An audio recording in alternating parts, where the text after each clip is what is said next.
Welcome back, ladies and gentlemen, boys and girls, angels and demons and monsters and serpents. This is Brothers of the Serpent Podcast, and we are coming to you live from the 10 by 10 by 10 live with the ladies. 10 cube of science. Here we are. Nestled amongst the dusty bones of an ancient seabed high atop the Everest Plateau, we have our lovely ladies, the wives, in the studio with us for this Thanksgiving episode. Tomorrow is Thanksgiving Welcome, for us ladies. Americans. Thank you. We're going to be celebrating, eating turkey, cooking all day, talking politics, shouting at each other. That's right. Something we never do on the show. Well, we shout at each other, but we don't ever talk politics on this show.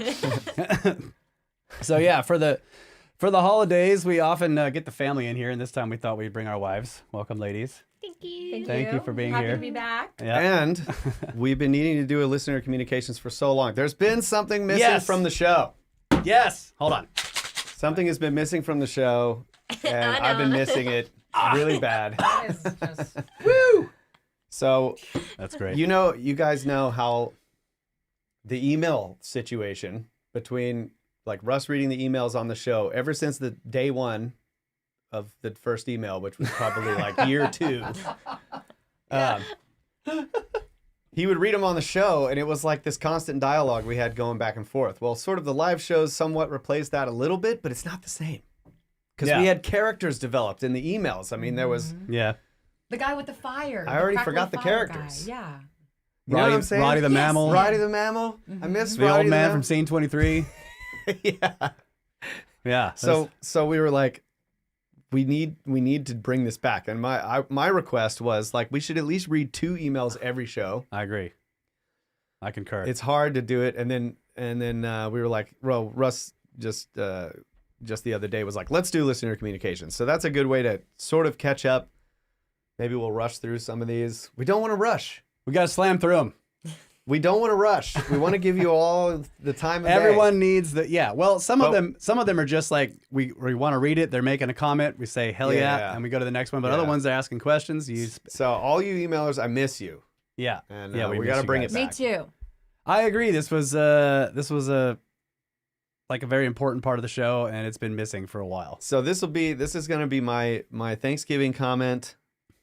I'm very thankful for the feedback for the emails, the audience that emails, the audience in the Discord, the live audiences, everyone who gives us this like feedback. I'm very grateful for it because it gives me an idea of like who you are. It's like A very carefully curated idea. yeah, and it's such a good feeling, the way the podcast has developed over time. So I'm very grateful. Thank you. That's my Thanksgiving note I agree. to you all. Yeah, that's awesome. I agree that I went through so every time we do a listener communications, my job is before we do the show, I spend a few hours beforehand. I scroll back to where we had last stopped reading, and I start reading the next sets of emails. Like, what am I going to be reading? Make sure they're actually, because a lot of times these emails are coming in all day, and I try to stay on top of it because if I don't, then I lose track. Yeah. So, I mean, I'll be at work and I'll be, going around at work and bling, and I check, oh, it's a SnakeBros email. It's not spam. I'll open it up and look and be like, I'll read the first couple of paragraphs, be like, okay, that's good. And I'll star it. And then I'm like, I got to read this later. And then I don't read it later until we're about to do the show. Okay. Right. So I sit down before we do each listener communications and I read the actual emails and read them all the way through. And I'm like, sometimes I get to the end of one. I'm like, nope, I'm not going to read that one. Oh, no. Yeah.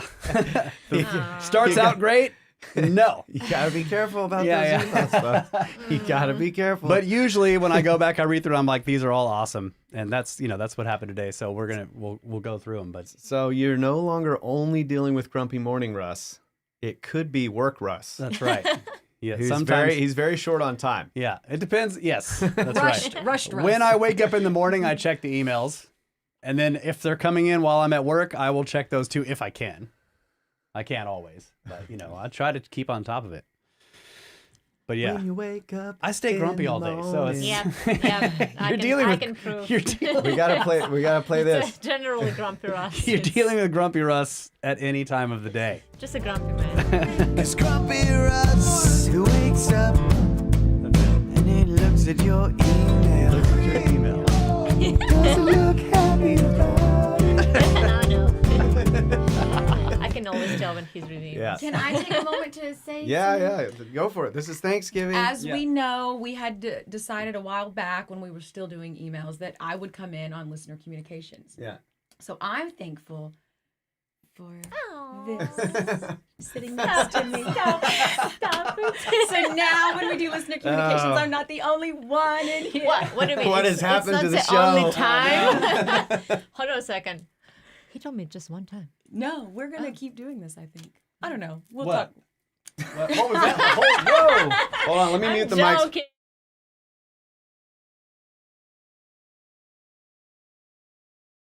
Okay, we figured it out. All right. We got that inside baseball worked out. We're not going to have, a family discussion on the internet. Another thing I used to do that I would always get nailed for. Yeah, it's just a joke. Yeah. Yeah. You're always welcome for the listener communications, of course. Yeah. I'm just You're joking. required to be here with me. Oh, Well, okay. no, hold on. Hold on.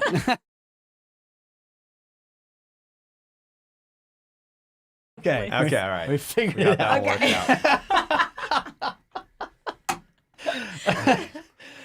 out. Okay. What else was I gonna say? Emails? Yeah. Oh, wait. So should we do news stories? we're Space weather gonna, news? we're gonna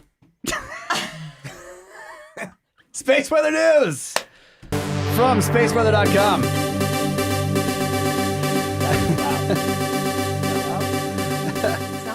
From spaceweather.com, what is up in space? There is a high-speed solar wind stream. Minor G1 class geomagnetic storms are possible today in response to a high-speed stream of solar wind. The gaseous material is blowing around Earth as fast as 700 kilometers per second, which is 1.6 million miles per hour. So, Arctic skywatchers and international flyers with window seats should be alert for auroras. Also, there will be sunspot reports from Mars, because right now, Mars is actually on the other side of the sun from Earth, almost totally, completely on the other side. So Mars is NASA's rover there with the still working cameras is going to be watching the sun, looking at the sunspots that we can't see. Oh, wow. So we're That's getting, cool. Getting some interesting data there. Yeah, there's a whole story on it here about it. That's the breakdown. Wow. Nice. Space weather goes in every direction. We're only It in one does. direction. That's right. Yeah, you can't very monitor all of complicated the space system. weather from one side of the sun. You got to think about that. Yeah. So current conditions, solar wind speed, as we said, it's 734.9 kilometers per second. The density is very low, 1.03 protons per cubic centimeter. Probably because it's moving so fast. Mm. Didn't we kind of notice a trend that when the wind speed is up, the low, proton. when the wind speed is low, we have higher proton density. Yeah. And vice versa. Current sunspot number is 99. The K index is 3.67, which is quiet, on the upper end of quiet, but the 24-hour max was 4, which is on the low end of unsettled. So in the medium range. Let's see. Spotless days, current stretch, 2025 total, 0 days. Zero sunspotless days. Yeah. 0%. So Days we're in without the, incident. So we Zero. when we started Solar Cycle 25, what year was it? Was a couple of years ago? yeah, I think Because we went through that. We were reporting on it every week.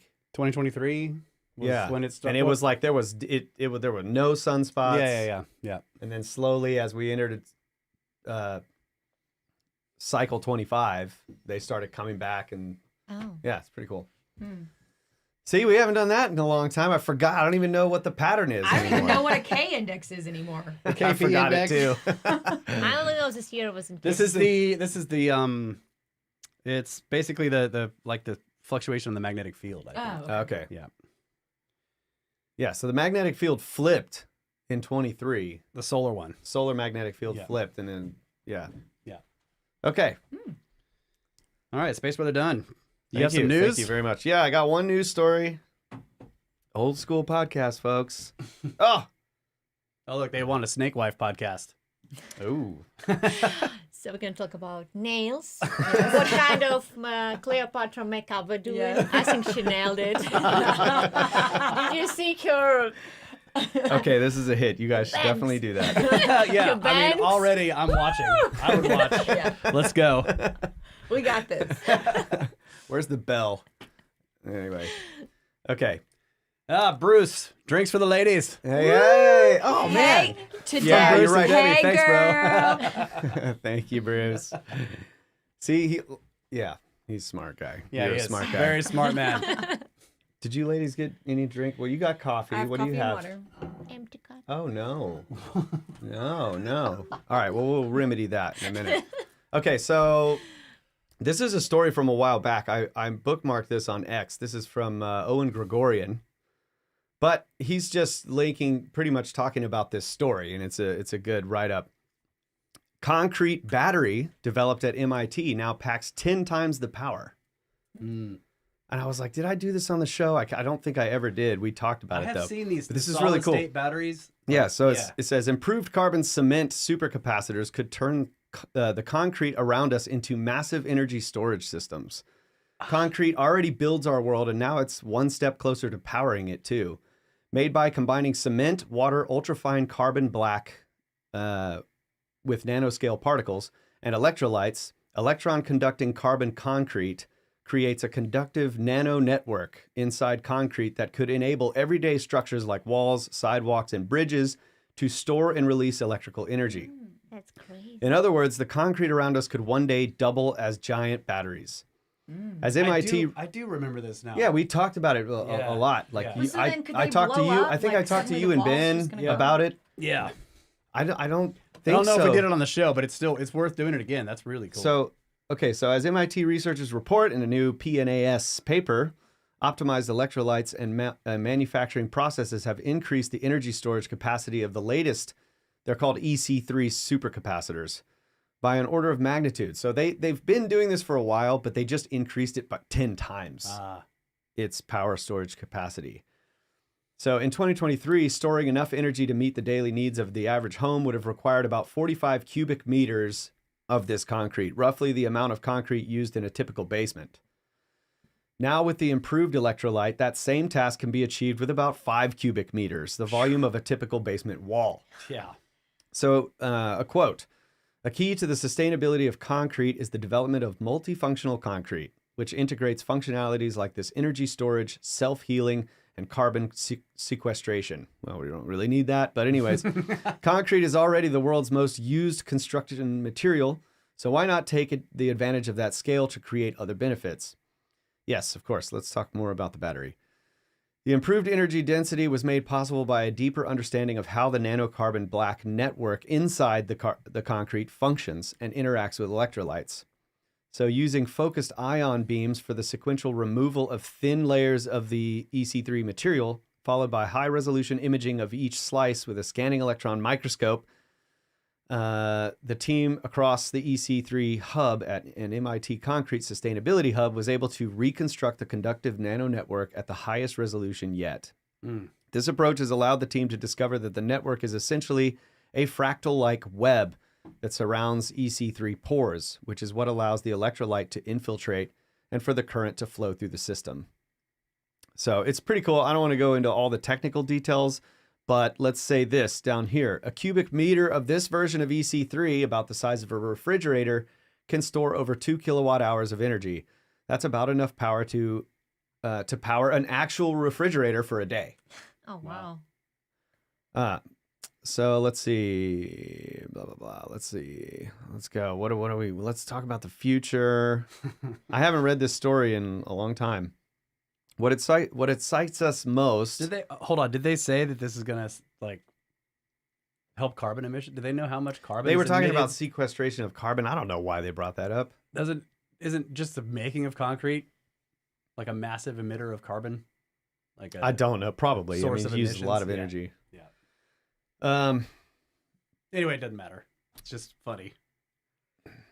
Let's see. Let me talk about the future. Okay, so here we go. Look at this. I got a comment. on this thread, and I'm saying this is good. Did you comment? I did. I commented. I actually commented on it. I commented on this, which I rarely ever say anything on X. This guy. You was a But commenter. look, thinking about this in reference to many of the theories about the pyramids of Egypt. Core blocks submerged in electrolytic water, saturated with natron salt in canals around the base of the pyramid before being installed. pyramid batteries, bro. Like they soak these limestone blocks in electrolyte. Right? There's this whole theory. Remember the theory about the water? Like they're like, oh yeah, there was like a canal around I these love pyramids, this and they're theory. moving the blocks in the canal. Like if they were soaking them, and they were using natron salt. There's the whole thing with the natron salt or whatever. I don't want to go into it, but that was a story. Yeah, the natron salt, and then the fact that all of the mortuary temples for all the pyramids were on that old branch of the river Yeah, that was like a mile wide in some places. yeah. So if it was built at that time, I wonder if you could do this with you would just limestone. have water there. You Yeah. could just soak the limestone in an electrolyte, and it would become a battery. And it smells so bad in the lower chambers. Yeah, it smells. just smells very Oh, like the ammonia. chemical. Yeah. Yeah. Yes, it does smell like chemicals and. Just like that. Oh, that. Oh yeah, Yes. the chat was asking for Cody, the what's up, bro? The nubs, Smells right? terrible. That's the positive and negative terminals on Yeah, the yeah. side. That's what Yeah. they were. These walls and everything. They were batteries. I completely All right. agree. Mystery solved. I totally agree. Next But, we had Next one. We had a guy on one of the tours with us that was saying that that he wanted to do some kind of analysis on the shapes of the blocks in the walls. We were looking at the Valley Temple at the time. We were inside the Valley Temple, and he's looking up there, and he's like, "This could control flows of electrons. You could change the way electrons move around in the material by the way you choose to shape the blocks and where the joints are." That's cool. You know, I don't know if he was suggesting it was That doing. sounds like something Phil would say. It was our friend who has friends with satellites. Ah, yes. Sounds like something he would He say. Also, definitely sounds like something he would say. All right. Whew. Okay. Emails. Yeah, the chat was asking the ladies to do the salts. you could just do the lid of the salts. I mean, I can smell it when you guys are doing it. And I Well, already I don't cannot like it. smell The lid? anything because my nose is always stuffed. It's like I got bleach again. Before we It started, smells like Yes, bleach. it's ammonia. It's like my man. hair got bleached. I got, I'm I scared got of it one now. whiff of it before you guys started, and I don't want another one. Woo, okay. Woo, Terry. Tell me everything. All right. Let's take on the emails here. This one is from Luke. And it is called Ideas on Cloaking and Force Fields. Okay. Hey, Kyle. Hey, Russ. I hope you guys are ready for some rain. Remember that these are being written in like June of 2024. Poor guy. I'm in South Houston and I work in Galveston, and it's a slow circular storm building moving six. Anyway, okay. So he says, I'm on episode 40. Oh, wow. Working my way to the present. I found you on Cosmographia. Really enjoy your brotherly banter. I'm the youngest of 6 with 4 brothers and the scars to prove it. On Resonance, isn't cloaking a craft just changing the color frequency of the skin? I'm sure DARPA cool. already did all of this, but I come from a long line of mechanics and I have delusions that I might be able to figure this out. My dad's dad worked on tractors, my dad worked boilers, and I'm a story mechanic. I take pictures and I write. I like to think about tinkering with things. I have just enough book knowledge to be dangerous under a hood or with a power tool. You all have replied back to one of my YouTube comments wondering if lasers leveled the granite of the Menkaure pyramid. This is so much fun. But on force fields, could you project static to a short distance away? A static field would be invisible, but once you hit it and ground or complete the circuit, you're in for a jolt. Thanks for the show. I really enjoy your content. Hopefully we'll make it to the vineyard this summer. That didn't happen. Hope this email makes sense. I'm a little relaxed at the moment. He's a little bit relaxed. A little bit relaxed. Just need some salt. I agree with this idea that cloaking a craft is, you can say this, like cloaking a craft is just changing the color of the skin, but that's, So in the early days, I did the little musical or sort of sound yeah, demonstration on like color. yeah. So yeah, I think he's right. Like the color that we see is the frequency of light that doesn't resonate the material. That's The right. color that we see is the frequency of light that reflects off that material like a mirror. All the other Yeah. frequencies of light are absorbed by that material, which means it resonates the atoms. And I was like, yeah, so it makes sense. You could maybe resonate the material and maybe change the colors. I looked it up, and Grok agrees with you, bro. Grok says, yes, it is possible to change the apparent color of a material by exciting it with specific frequencies. But it depends on how the material interacts with light and what Yeah, mechanism. yeah. Of course it Yeah. does. Duh, Grok. Yes. One of the ways you can change the color of material by exciting it is by setting it on fire. That's a good point. It will change the color. It actually begins to Yeah. emit visible light. And then when at it's that point. done, it's usually like some kind of dark color. Right. Yeah. yeah. Yeah. That's cool. But That's I a great think point. I think that's good. It's a fundamental observation, but at the same time, it's, and no disrespect, man, but that's sort of like, to me, it's sort of like saying like, well, all you have to do to build this pyramid is like bring some blocks over here and stack them up. It's like, yes, How do you do it? that's what they did, but it's like the actual process of this is very difficult. So actual cloaking is trying to make it so that the stuff from the viewer's perspective, the stuff behind the object you're trying to cloak is visible. You almost, camouflage is basically your best option. Right. I mean, because you almost need to know So you either need to wrap the where light the viewpoint around. is coming Yeah. at it. Exactly. Yeah. You You need need giant magnets, basically. I thought of it as like, is it, are you're trying to bring the light around the object so that Yeah. everything around it is just moving. It doesn't touch it. Not affecting. And from the viewer's point of view, no matter where the viewer is, it sees Yeah. what's behind the object. But how do you achieve this effect? I Gravitic don't know. lensing. Right. Yeah. The only known way is gravitic lensing. So we yeah. So you have to have a black hole. So that's it. That's it. That's all you need. All right. Okay. Next. Next. Yeah, cool email though. This is why the ideas are great. Okay, this is from Laura, and this is about Cosmic Summit 2024. Oh no. Good morning, Grumpy Russ. Good morning. Very rarely does an email that starts out like that get accepted to read on the show. Usually, as soon as I read that, Yeah, I'm like, lucky. nope. You'd never tell a grumpy guy he's grumpy.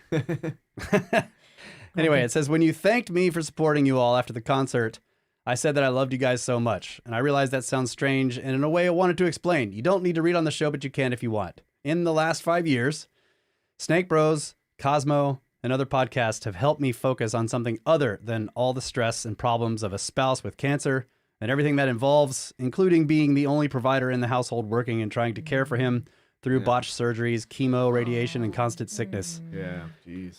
During the same time, COVID happened and my boss tried to force me to take the jab and I refused. I was afraid of losing my job for several years, terrified really.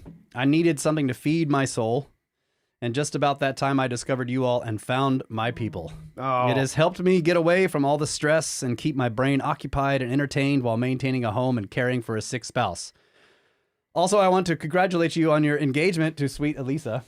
Oh. It worked out. It did work out. It did work in out. the end.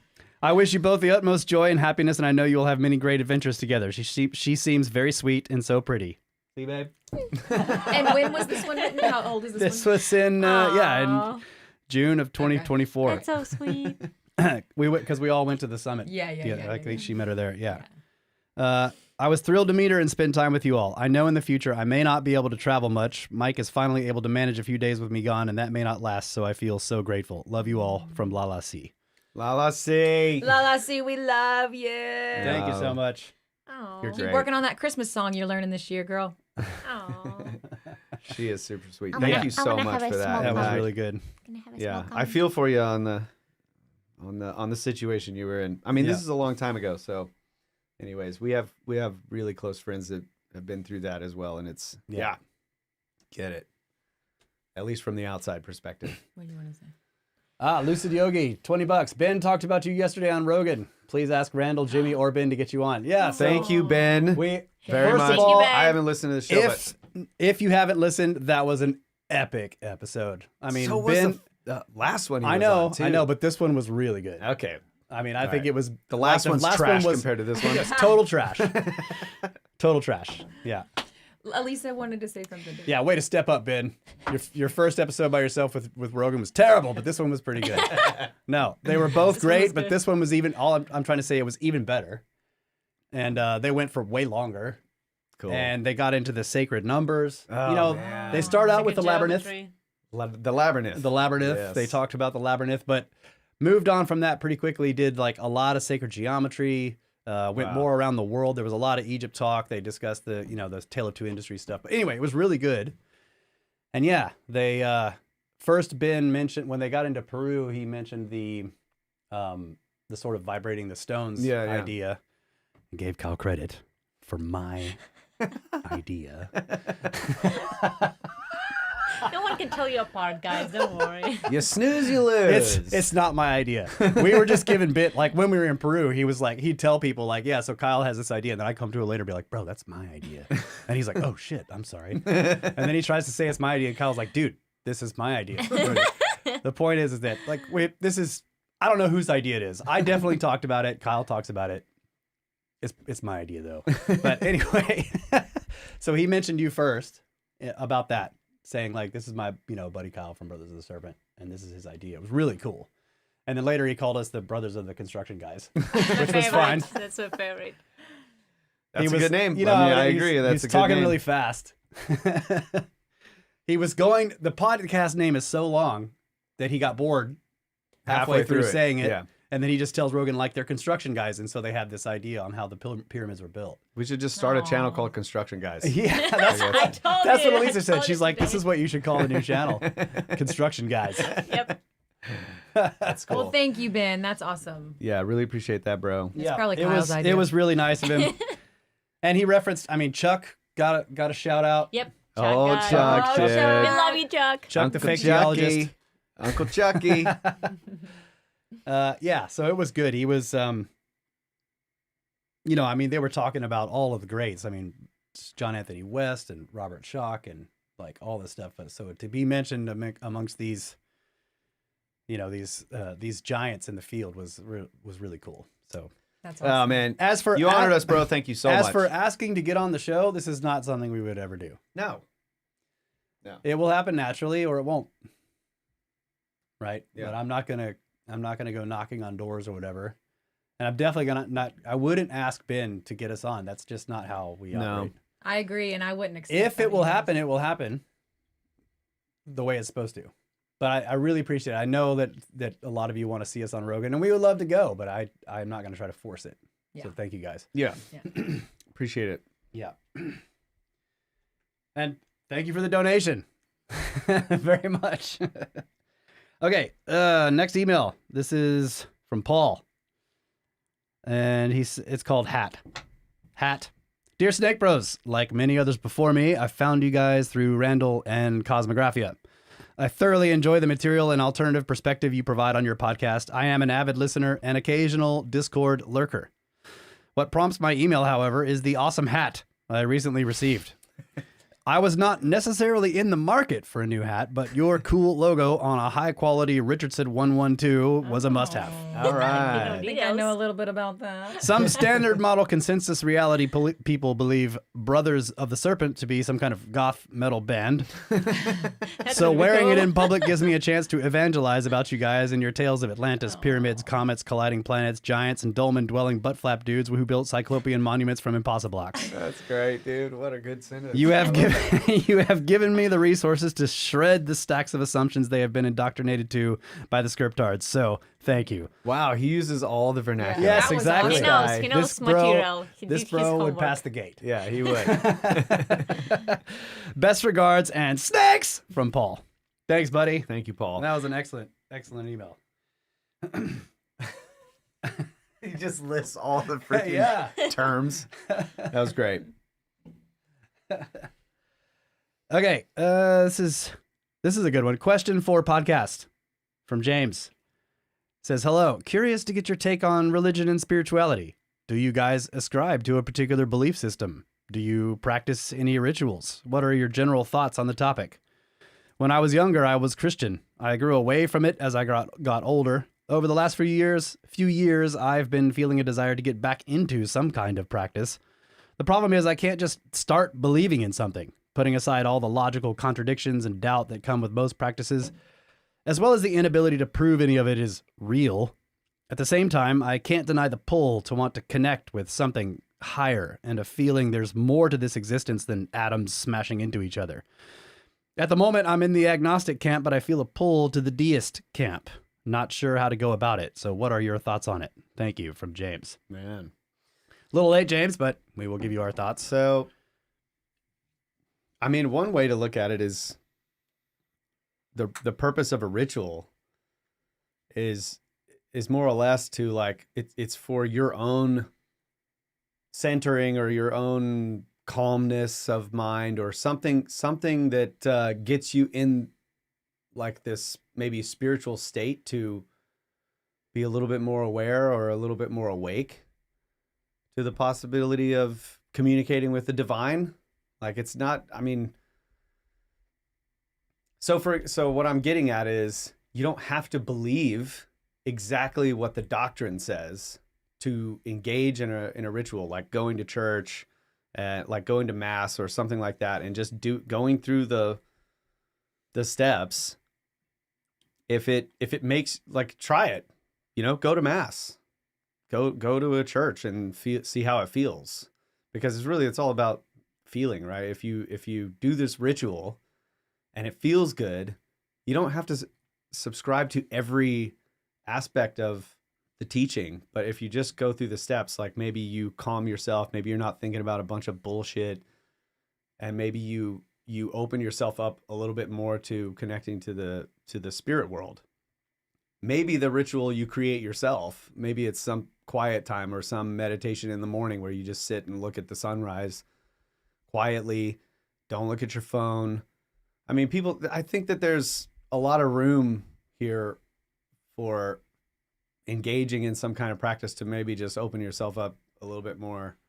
I don't think I'm not like the greatest about sticking to a particular ritual, but I do know that, like, in the morning when I first wake up, if I get up early enough, which means I need to go to bed early enough, which means I need to do all my shit before bed and whatever, all this, I have to back way up like early in the day.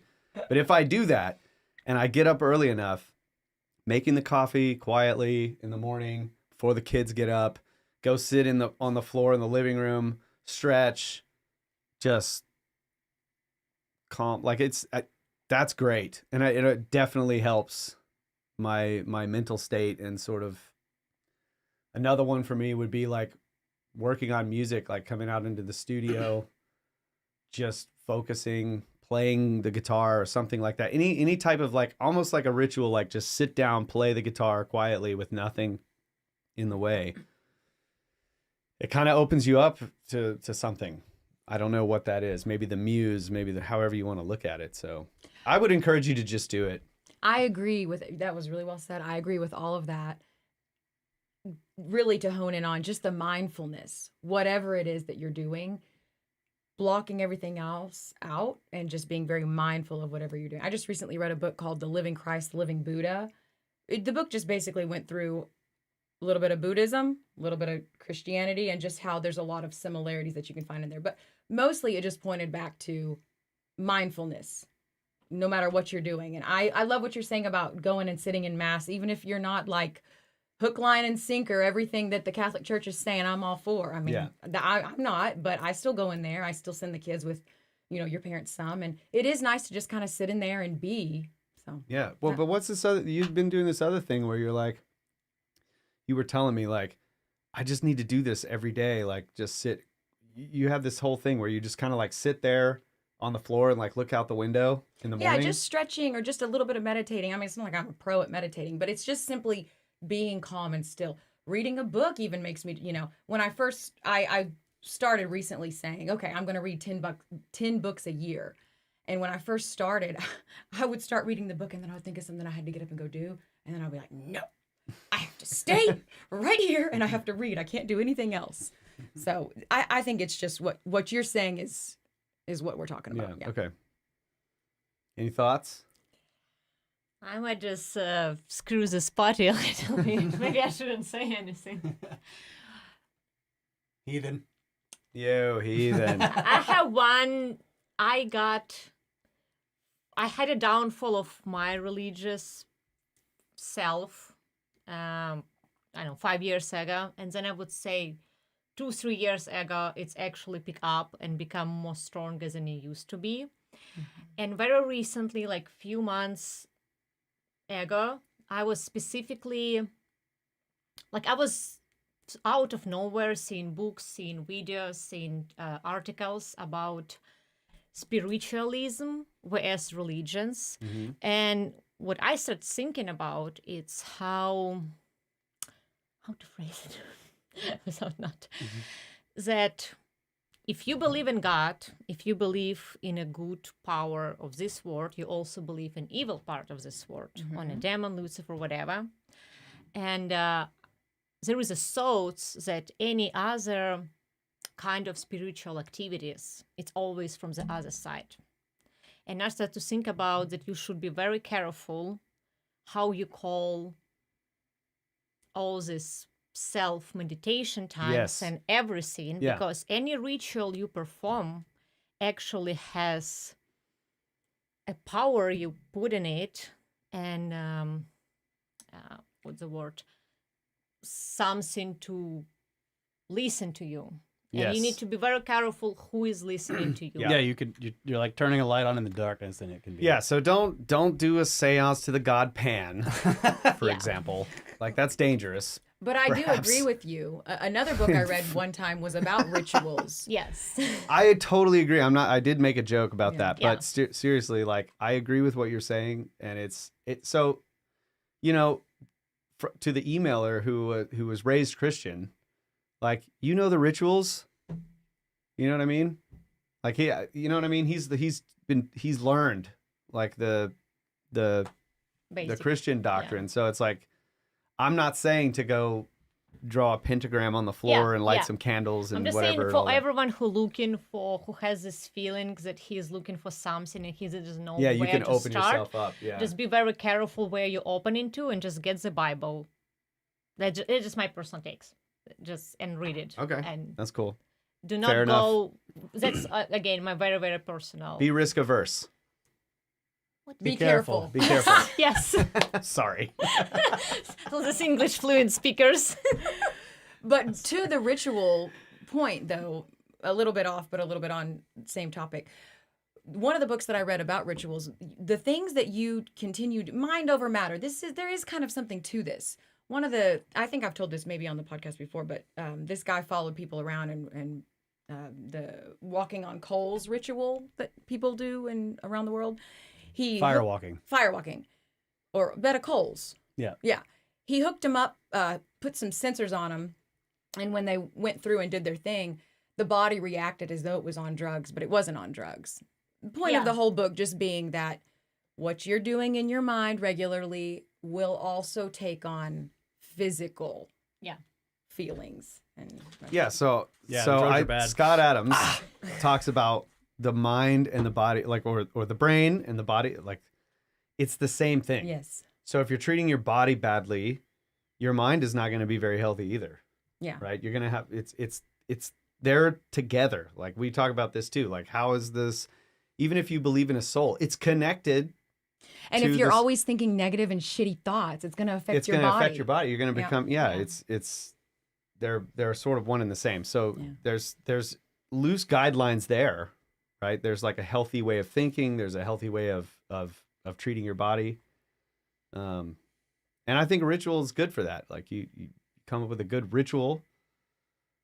Even if it's just like we were saying, just like quiet, put the phone down. Don't look at the internet. Yeah. You know?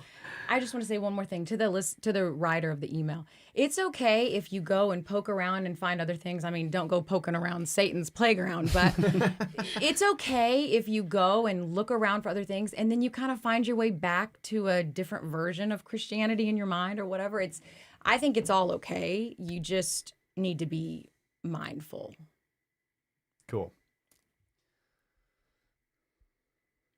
Your You turn. good? Okay. Sorry. Clueless Chris. Ritual is discipline. Yeah. 100%. 100%. Like Discipline is you good. could- Discipline is everything. Right. You can use ritual for discipline. And it requires discipline to maintain ritual activities. Yeah. Need to work on that. But the first question was, do you ascribe to any? Like, what are your beliefs? So for me, this is the most I can say with certainty is that it's not materialism. Right? James was the one who wrote it. He was basically saying he's agnostic. I'm not sure if I'm a deist. Like, I don't believe in any particular image of God or a God, but I am not a materialist. So I'm not sure if I qualify as agnostic, because I do believe there's more than the apparent realm that we live in, like the obvious, the physical, the material that we live in. I think that that is only the surface of the actual universe, that the universe itself is far more complicated. And I would say, in this sense, I'm using the word universe in its precise definition, and that it means everything, right? So I don't mean all the stars. I mean, and all the space. I mean everything. So the universe, whatever this is that we live in, the part that we can see and interact with on a day-to-day basis in our normal frames of mind is just like the apparent part. It is the what's the word? It is the user interface for this particular phase of existence. I It's a agree very with good. that. And there's Yeah. a back end. There's just a front end. There but is a there back end. Yes, and this And is where, server. so Kyle and I have had multiple Somewhere. conversations on the show about the universe actually being composed of pure information. The back end is what that is. I think that like there is an enormous amount of information somewhere that is feeding the interface that we're dealing with all the time, including our own physical bodies, right? So those are beliefs. I would just say that my 100% belief is that the physical realm is not all that there is, that there is some kind of animating force in us, if you can call it a soul, whatever. It is not necessarily material, or if it is, it's not a material that we've defined yet. It's some kind dark of matter. dark matter, energy, whatever. It's some sort of, but the point is that Dark? I do think that there's something about us, and maybe everything that's alive, although I'm less sure of that there's something about life, and specifically us for sure, humans for sure, that is coming from somewhere else, that is eternal, Yes. right? Yes. So I don't know what happens after death if you maintain this individual idea, but I think it's more likely that everything that was learned during this life is subsumed into something larger that is still you, but that has existed forever. And forever is not even the right way to say it, because that implies time. It's timeless. I think that there is a part of this universe that exists completely outside of time. Time is irrelevant to it. Time is a dimension within it. Right. Time is exactly right. So that's how I interact with the universe. And that means that paranormal stuff to me, whether it is getting into a meditative state and feeling like you're connecting with something higher, some higher power, or seeing a ghost, or having a premonition that comes true, Out of or body experience after death. astral travel, all of this stuff is a result of the fact that we are interacting with a very tiny aspect of a much bigger system, right? I don't have any particular rituals around how I deal with those beliefs, except to say that there have been a few times I've seen in the chat here, the chat has been saying some really cool stuff, but in the chat, they've mentioned nature. Yes, there have been a few times in my life where I was in some setting in nature that was akin to having a kind of religious experience. One of the ones I remember specifically is I spent a year in Vermont, and in the winter, the deep winter in rural Vermont, there's something magical to me about the way snow interacts with all the trees and the ice and everything. And there was a place where this road that I traveled often had a little waterfall that was near it. And I went by it in the winter. I didn't have to go down that road all the time because it was actually over a mountain, but I went past in the depths of winter because I had to. At one point, some other road was closed, and the waterfall was completely frozen. And the way the sun was coming in at that particular time, and it was snowing, that kind of those huge, massive flakes. So these giant flakes are falling down extremely slowly, and the trees are totally covered. And I pulled off the side of the road and turned the car off, and it was dead silent because snow is like has this dampening effect on noise. Absorbing Yeah. sound. So it was completely silent except the water in the waterfall was still trying to be a waterfall behind all this ice. And there was this like crystalline music that I can't describe. There was some cracking noises like and popping and everything, but there was also this like these notes. And I'm standing there and everything is white and there's enormous trees. And I don't understand what happened, but I had like this religious experience with how, and also the way the light was playing in the ice. There was all these blues and purples, and anyway, it was amazing, and it blew my mind. Wow. I was driven almost to tears. Oh. And it's that kind of thing that like makes you realize like this is not an accident. It's a work of art. This did not happen by chance. And that kind of realization makes you look around and like all of this actually is way too beautiful to be some kind of ridiculous accident. The other part of the equation is that you are designed specifically to filter out all of the other noise so that the patterns of energy that are coming at you make it amazing. Yeah. Like if you could see every frequency of light, It would be just too like, blind. Yeah. Yeah. There Too would be much. so much going on. Yeah. So like you are a filter that allows you to perceive this incredible beauty of patterns in the way that you did. That's right. So you're also part of, you know what I'm saying? It's not Yeah. just the universe. It's like your Yes, your I'm in here as a relationship receiver. to it is amazing. Exactly right. Yeah.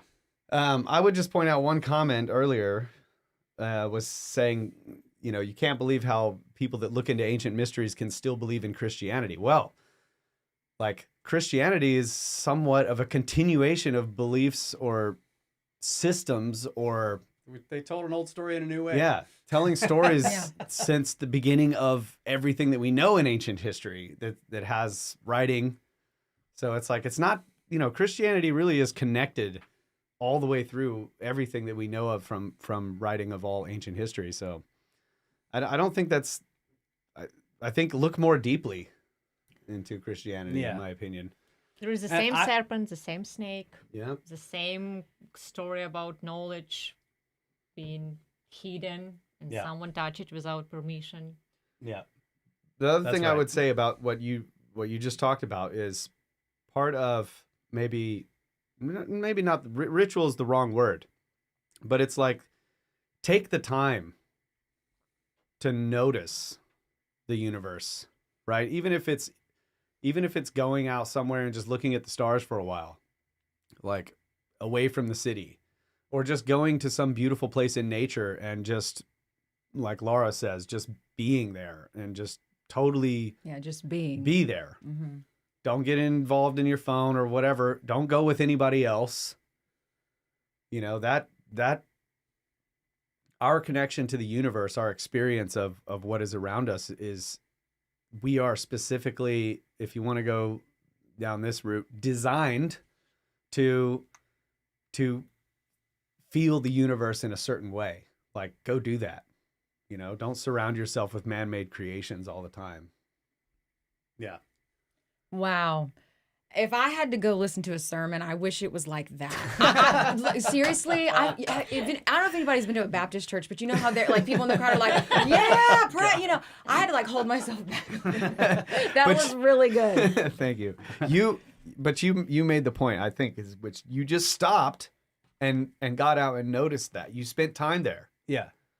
to experience Yeah. it. There's been a couple of times in nature where that happened to me, but Yeah. that one really was stands a out great because one. not I'd only never it was, heard that. Yeah, it was I showed you the waterfall. I showed you that waterfall when you were there, Okay. but it was just that particular time. Mhm. Yeah. Everything That was, moment. It was a moment. and I was alone, Yeah. and I turned off the Perfect. car and it was completely silent. Yeah. And these giant, you know, I don't know. It was weird because there was light coming, so it was snowing, but there was sun from somewhere, but it was low in the sky. And Yeah, it came it and just- hit and just Lit up. the, Oh, man. it was unbelievable. So and then good. the music that it was making, you know, I just, so good. yeah. Wow. Yeah. That was awesome. So Yeah. it's like, I think there's things like that in nature that the ancients noticed, and to them, this was, I actually was thinking about this when I was listening to Ben on Rogan today. They were talking about sacred geometry, and it just reminded me that, like, why are these numbers important? Like, why are they everywhere in the ancient Yeah, structures and it's because the ancients discovered them, right? Nobody made these numbers up. They Right. discovered They them have to be in nature, discovered. and to them they are Fingerprints. Like, yes, we always talk about how we're looking at the structure and look, it's unfinished or part of it's destroyed, so we can see into it, and that lets us see into the minds of the builders. Yeah. The ancients were looking at the world and the universe and finding these numbers, and to them, this was looking into the mind of God. That's why the numbers are sacred. Okay, let's go back to church. If you're gonna go to an awesome church. Go to one that is like, Yeah. I mean, if you're in a city, Don't go to a likely there's a drywall piece of cathedral crap. somewhere. Yes. Go to a cathedral. Yes. Because this is like, these buildings are designed to be inspiring. Yeah. If you have that option. And they have very specific, at least old church I used to, they have very specific sound system. Yes, they do. architecture build. It's not just a random. Yeah. Nothing wrong with random buildings, but they have a very specific. There's a lot wrong dome with random buildings. construction. Like the acoustics. Are you talking about the yes, acoustics? Yes, Yeah. they have very specific. I think in US people more just take in a random building and like, okay, it's gonna be church here, Yeah. which is great.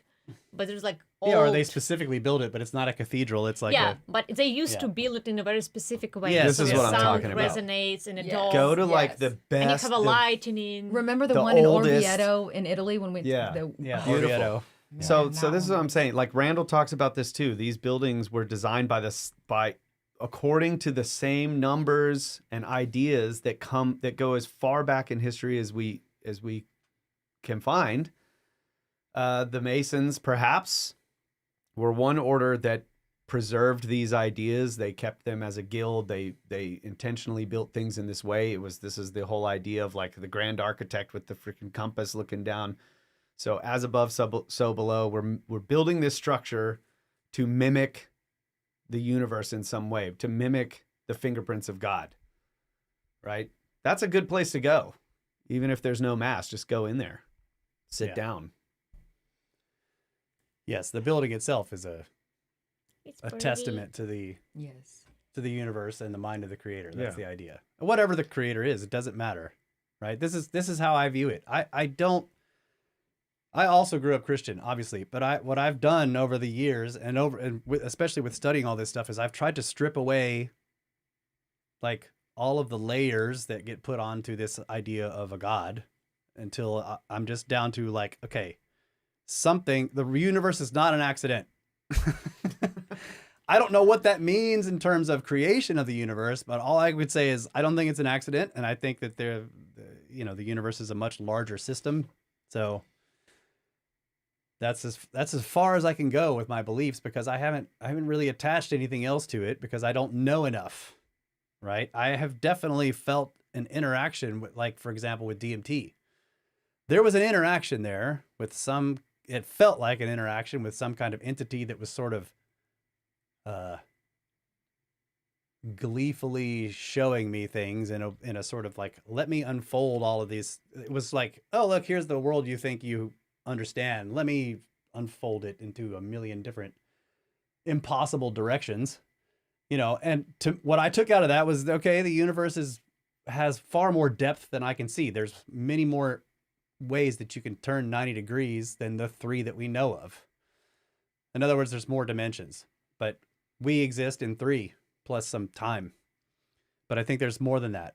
And, but I don't have any specific ideas about what these higher entities are, or if it's even more than one. Yeah.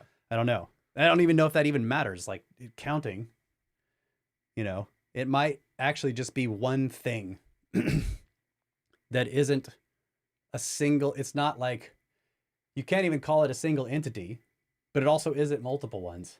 I can't really describe it. Possibly. This is a very, we could go with the Trinity. Like it's more than one, but it's only one. That the number is irrelevant. Yeah. The point is it's a mystery. Information. Yeah. But I'm just saying that's put in there for a reason. Yeah. It's 3, but it's 1. The number is irrelevant, Right. as you say. It does the same thing when it was like, there's a description where it's like, to God, a day is like 1,000 years, 1,000 years like a day. To me, that's trying to say like the numbers don't mean, and time doesn't mean anything. Right. So when you see the actual numbers, they have another meaning. yeah, that's right. Amen. Or next. Amen. Ra. That was great. Ed food, Crease, you're gonna have to do something about that. I love you, but you're gonna have to do something about that. Thank you. Ed food, bro. Thank you. 10 Australian bucks says Chris Rock's character in Dogma said something great. Paraphrasing, it's better, quote, it's better to have a good idea than a belief because it's easier to change an idea with new information than changing a belief. I think that's right. I would say that what I'm trying to describe is a belief because I can't prove any of it, but it's also an idea. I don't have it as a dogma. You know what I mean? Yeah.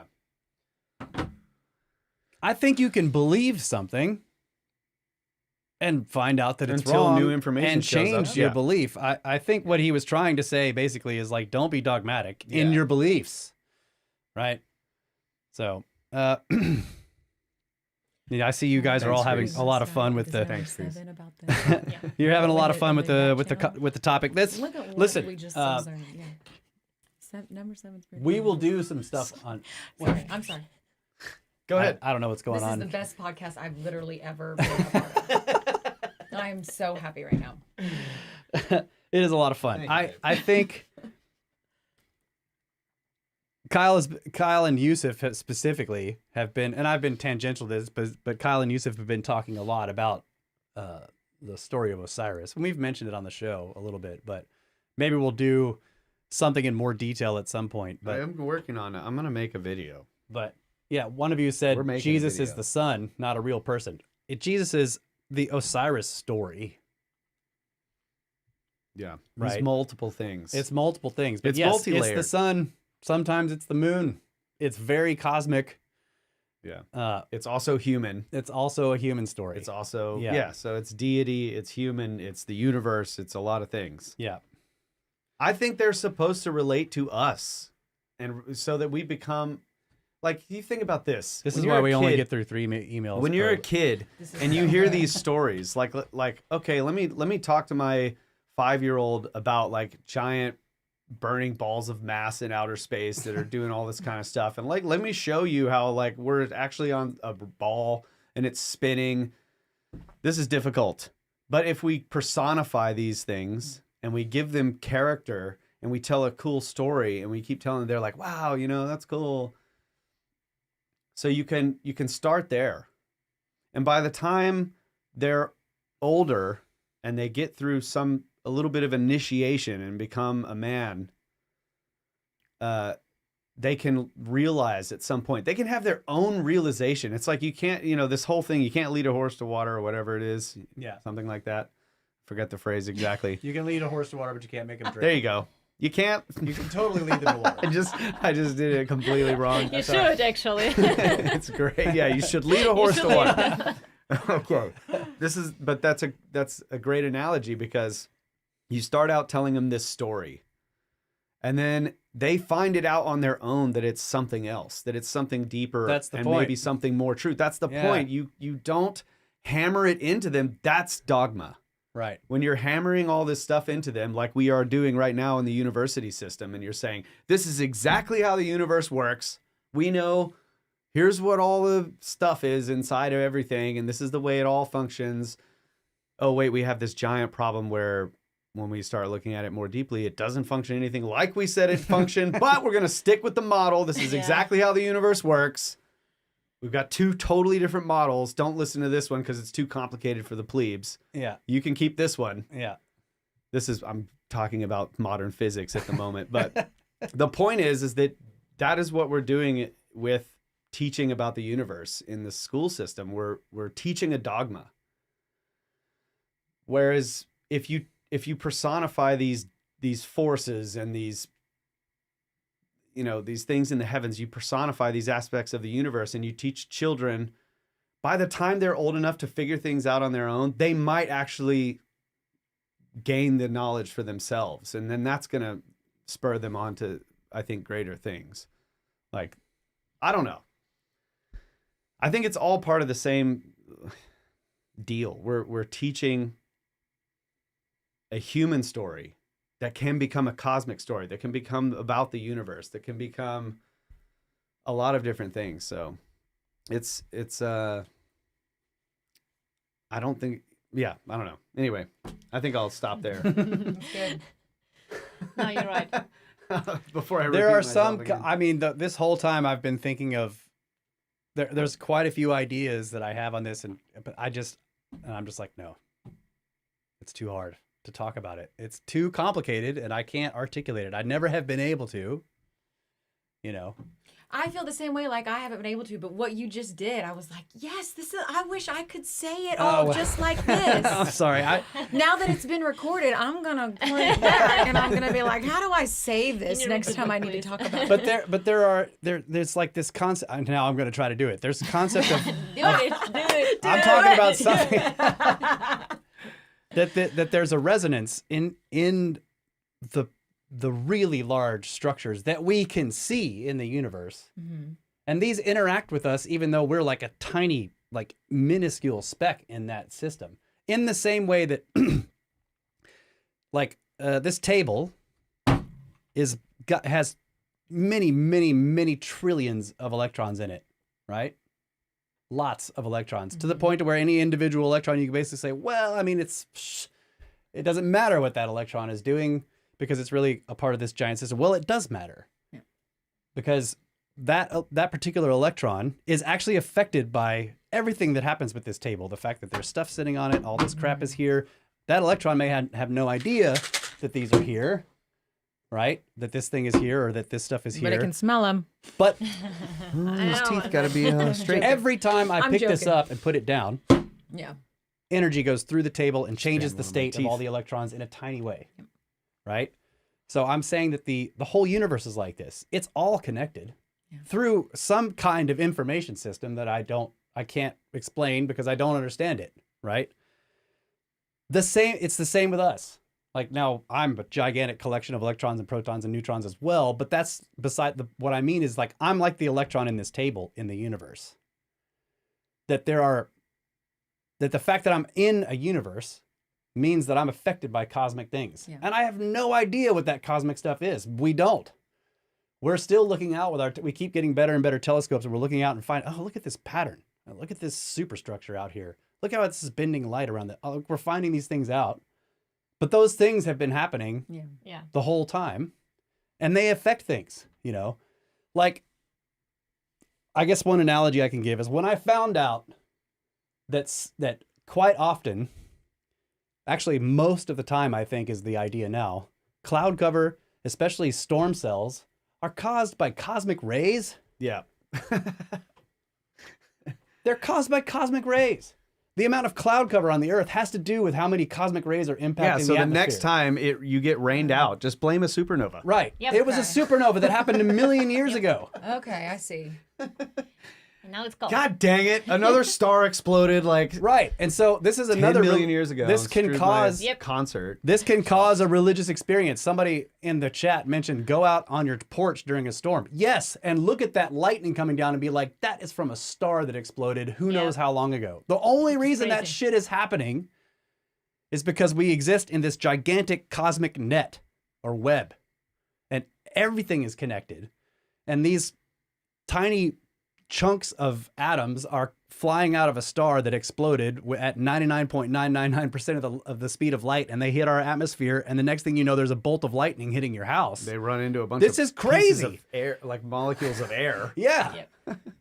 The nucleus inside some molecules of air way Yeah. up there. And It's it generates all these cosmogenic nuclides, and that's why we have carbon-14 and beryllium-10 and all this stuff that we can use for dating archaeological stuff. So we're the fact that stars explode help us figure out how old things are in archaeology, yeah. right? Now a small sandbox. I love it. These tiny things, the fact that we are on this little bitty tiny ball and we're little bitty things on this, the ball is enormous to us. So we're tiny on it, but it's tiny inside this gigantic system. And yet that whole system is constantly affecting it and us. This is what like check out the episode on thermonuclear synthesis. Yeah, or whatever but this is what it was. It was these kinds of realizations that made me go back and look at astrology and say, okay, I don't understand any of this, but I have way more accepting that it can actually mean Yeah. something. Yeah. The position of the universe over the sky at the time of your birth actually does have an effect. Because she's like, I don't know I don't knew know it. what that means, but it's true, right? I'm just saying this is crazy shit to me. Listen. and it also causes like some kind of Gen Z women have figured it out. They have actually figured out what the cause and effect. They all Heather- are very into this. Yeah. To get the Heather, numbers. Heather Shy, which we had on the show. Who's not Gen Z? Just No, I clarification. know. Not Gen Z, but like Yeah. she does have it figured out, and she can sit down and do charts and shit, and it's amazing. It is. And the only thing I can think of is that the magic of this system has to do with the fact that we are in a gigantic universe that does have tiny effects that are impacting us all of the time. They can't be Yeah. measured without like, massive particle accelerators. So you can't check what's happening to you all the time, but it does. Yeah. Brendan Ryan, As Above, So Below covers That's right. just about everything. Yeah. That's it. That 100%. Great point. And Yeah. then I have a Great point. migraine because something exploded in the sun. Yeah. Which is well, very sad. that's right. Yes. And I'm like, Drink more water. Okay. that's also true. You're supposed to put your feet in hot water and something cold on the back of your neck. I Right, think. yes. I just went out recently. You're supposed to like shock your body. Well, okay, you did it, Russ. I think you were able to explain it. Even I think That you was did. good. Yeah. That was good. That was I love really it. good. Thank you. Large, yeah. We're in a large system. Yeah. Everything affects everything else. Wait, ends. I'm so yeah. Wow. Okay, this is from Bruce. Bruce, I don't know if you're still in there. Thank you for sending this email more than a year ago. And he has questions on our Göbekli Tepe presentation at the Cosmic Summit. Wow. He says, Russ and Kyle, that was a fantastic presentation you guys did at the Cosmic Summit. Thank you, sir. The informal tag team nature made it less of a lecture and more of an interaction with the audience. My question, which I had written down during the presentation and later came up later in the Q&A was, is there any way or any concerted effort to better determine the age of the megalithic construction? What about directly underneath standing T-pillars? Were any of the pillars found still in their stands? It might be difficult and a precarious effort, but it would be nice to get that information if possible. Also, perhaps even in one of the newer sites with pillars or other megaliths. Thanks. Snakes! From Bruce, he says. So yeah, how do we date the actual megalithic construction? I think the problem is we don't know the extent of reconstruction. So even if we found a pillar, I don't think any of this has been done. Maybe it has since I did all the research for that. I don't know, but maybe they found an in situ pillar. Maybe they lifted it up. Maybe they got some carbon datable material out of there. And then they said, well, this pillar was stood up at this time. Well, maybe it was. Yeah. Again, right? Yeah. It could have been it was again. rebuilt multiple times. I think there was one thing where they found like a bone in one of the slots under a pillar. I seem to recall. I don't. But The your problem point is- still valid that you Yeah. don't know when it was removed. The problem with carbon dating in that site is that the bones, something happens with is it the collagen or some material that they use that they really need for the carbon dating in the bone materials and the other organic materials in the sediment gets saturated with some other chemical having to do with water running through the sediment and dissolving Calcium. something and calcium or what I can't remember what it is, but it's a particular bone material that gets basically replaced, almost like it gets replaced by some other marrow, thing. maybe. I can't remember. Anyways, the point is bones are difficult. They did find a bone, I think, under something, but they couldn't get a date. But the main point, as Laura said, is it could have been reconstructed multiple times. I just think the more I look at this, we've since the Cosmic Summit, I think we went back again. We've been back again since then. Yes. More research was done. And at this point, I think that the pre-pottery Neolithic A were stewards of the site for about 2,000 years.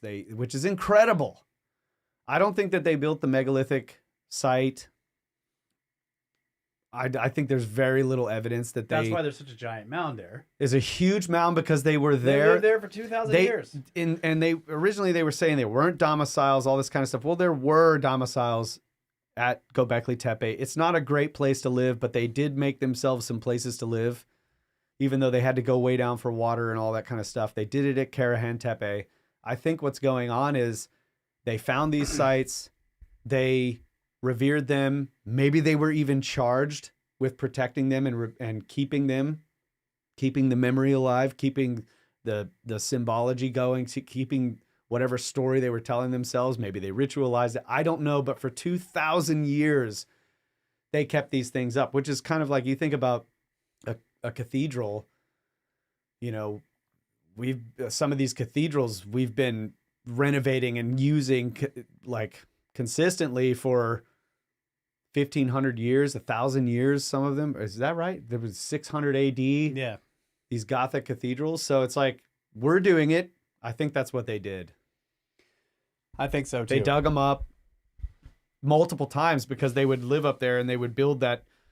The midden would grow. They'd try to keep the actual enclosures free of midden, and then they would have some big storm and all this midden would fall down in there and knock shit over and half bury stuff, and then they would dig it out. They would stand stuff back up. They'd stack up rocks and set the broken piece of the top of a T-pillar on that, trying to recreate the circle. The circles kept getting smaller and smaller. They were dragging pillars in. This was, that's what I think was going on. I don't think there's any debate about it. This is why. Okay, so there's been a couple of good comments and questions in here. Number one, in the case of Göbekli Tepe, you can't dig any farther down You hit bedrock. They already have hit bedrock. The pillars are in bedrock platforms. There's no farther down to dig. Now, in the case of like inside the area under the cover, there's a lot of material that hasn't been dug out by archaeology. That's but right. It's actually architecture. There is nothing inside Göbekli Tepe, inside the covered area, that is not architecture that hasn't been dug down to the bedrock. That's right. The other thing that was, so people were asking, like, how about optically stimulated luminescence or any kind of luminescence dating? The problem with that is that luminescence dating requires, or you have to make the assumption that, okay, let me rephrase. The date you're going to get is the last time this thing, the stone sample you're taking was either jarred. It was like, exposed to affected light. by any kind of energy or hit by sunlight. So Earthquake could screw that up. falling over, right? An earthquake. But we know that the PP&A people inhabited it for a long time and were moving things around. So it doesn't matter. In order for you to get a proper date with optically stimulated luminescence or thermal luminescence is you have to say that this hasn't been moved since it was built. You still have to know it wasn't renovated. Right. So I think that any luminescence dating is just going to give us the same dates and probably younger ones because they've been moved a bunch of times. Yeah. The oldest dates that we've got are for the bottoms of the walls, and I bet you the T-pillars have been moved and jarred more like after the bottoms of those walls were constructed. See, this is the thing. It's not Göbekli Tepe is really not that important. Whoa. I'm just gonna say that. Podcast over. You're fired. We need a break. The second half of that sentence is compared to the entire complex of sites like Göbekli Tepe. When you look at all of them together, it's going to give you the bigger picture. Göbekli Tepe by itself is not good enough. Like they've done tons of work at Göbekli Tepe. They can continue, they could do like what Jimmy Corsetti says, remove all the rock walls, look at all the artwork. It's still not going to teach you everything about the entire situation because there are multiple sites like this all over that area.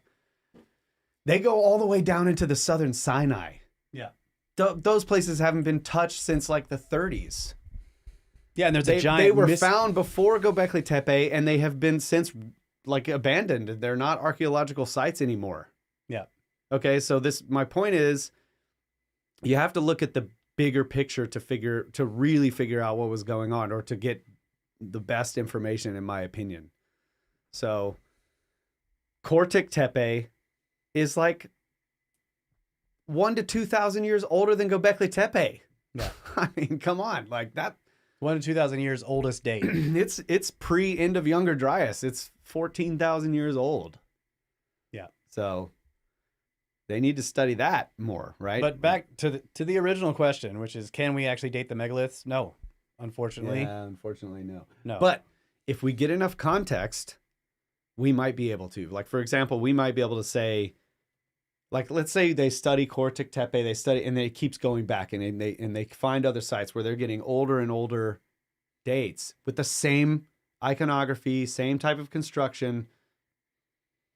You can then start to like get an estimate of like, well, they were doing this 1,000 years before Göbekli Tepe. Maybe these pillars are older. Yes. Right. You see what I'm saying? Especially if they find one that has the same or similar megalithic construction. Doesn't have to be T-pillars, whatever. But if Yeah. it has similar iconography, it's circular buildings. Maybe there's T-pillars. Maybe it's just pillars. Like I'm not even sure. Okay, no, the pillars in enclosure C were not T's, the big ones. They're just squares. Were they straight? I didn't know. Yeah, they're realize that. rectangular. They don't have tops. They so don't I have mean, tops on them. Yeah, Yeah.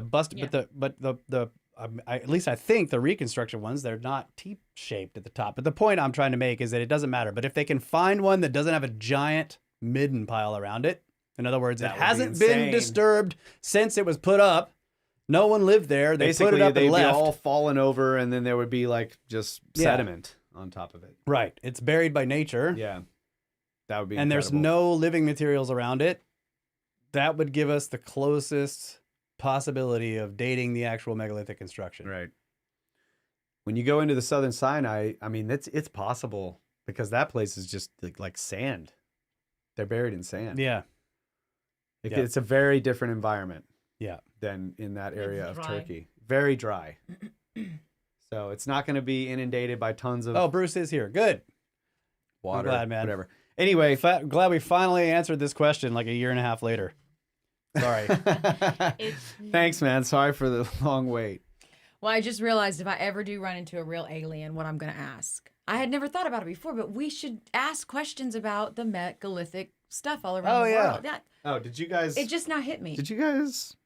Like, did y'all have anything to do with Yeah, these like, can giant you tell me triangles? what's going on with these Yes. things? Yeah. Yeah. I mean, I know you might be about to kill me, but and I know it before you. I just want to know. One question before I die.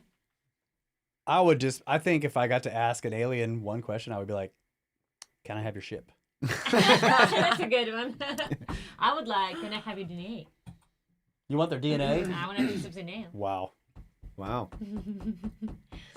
It's going to be 50% That match. sounds like a very dangerous. 50% match. Okay. Anyway, great question. Okay, there was another thing I want to respond. Green tea. You're talking about very small portion has been excavated. How can we know the purpose? I agree. We don't know what it was for. I don't think we can say what Göbekli Tepe or the other Tepe sites were for. At least the what they would call the special building parts. Yeah, if you dug up a portion of a football stadium, but then you found out there were football stadiums everywhere. Then you started digging up a little portion over here of this football stadium, one over there, and you're like, wow, these are all the same design. Yeah. Like, They like play football. you know, it's possible you might dig up one football stadium and find a helmet and find some you know, stuff like that you wouldn't find in one if you focused all of your attention on digging at the entire thing. Maybe it was incomplete. Maybe they never finished it. They never played football there. There was no AstroTurf. Yeah. Dig them all up. Dig up pieces of all of them. I think you'll get a bigger picture. I agree with that. Okay. Maybe there's still a guy there with a football in his hand, just a skeleton. You know, just they were in the middle of a game when the shit hit the fan. All right, next email. I wanted to read this, but this is actually really interesting because this is perfect for Thanksgiving, the episode we're doing now with listener comms and everything. So it's called Congratulations. It's from Kevin. It says, hello, Russ and Elisa. Wanted to write and say congratulations to you both. Was watching the live stream the other day and saw the happy news at the start. Listening to your podcast reminds me of listening to baseball or a daily talk radio. You are in our houses and workspaces, and we feel like we know you. And of course, we are mostly nameless and faceless, for better or for worse. But one of the best things, and a thing that comes across very clearly, is that you and your family seem like good, solid, nice people, which makes it even more of a pleasure to listen along and feel like part of the extended family. Aw. Thank you, guys. It's so sweet. This is also seen in the guests, friends, and other casters that are in your circle, including Mr. and Mrs. Shy, We Yeah. love Yes. Randall, that. Soraya, Ben, Marty, etc., etc., etc. You have created a lovely community, and we are all very fortunate for it, which brings me around again with the chance to say congratulations and send my sincerest blessings and wishes for peace, happiness, and harmony to you, your fiance, your family, and all those around you. Blessings from Kevin. Thank you. Oh man, Aw, warm and thank fuzzy. you. Yeah. Very sweet. So nice. Yeah, and once again, Kevin, I'm so sorry that it's so late to get on the show, but I marked that as soon as you sent it, and I was like, I got to read this one. It was really very nice. Thank you. What? Nothing. Nothing. Oh, don't do it. Don't do it. Don't even say the word. There are giant piles of mid Just admit- covering the Not- stones. not just- I could go further. I could. Kyle Snow sings about the trash. You know. Yeah, I love trash. All right, this Ancient is trash. This one is from Harley. It says, "Hey," he says, "I am Harley." That's the title. Hey guys, so cool you read one of my emails on the show. Awesome. It's been so long, I don't remember which one. But okay, so he says, "I have 26 sods till I'm caught up.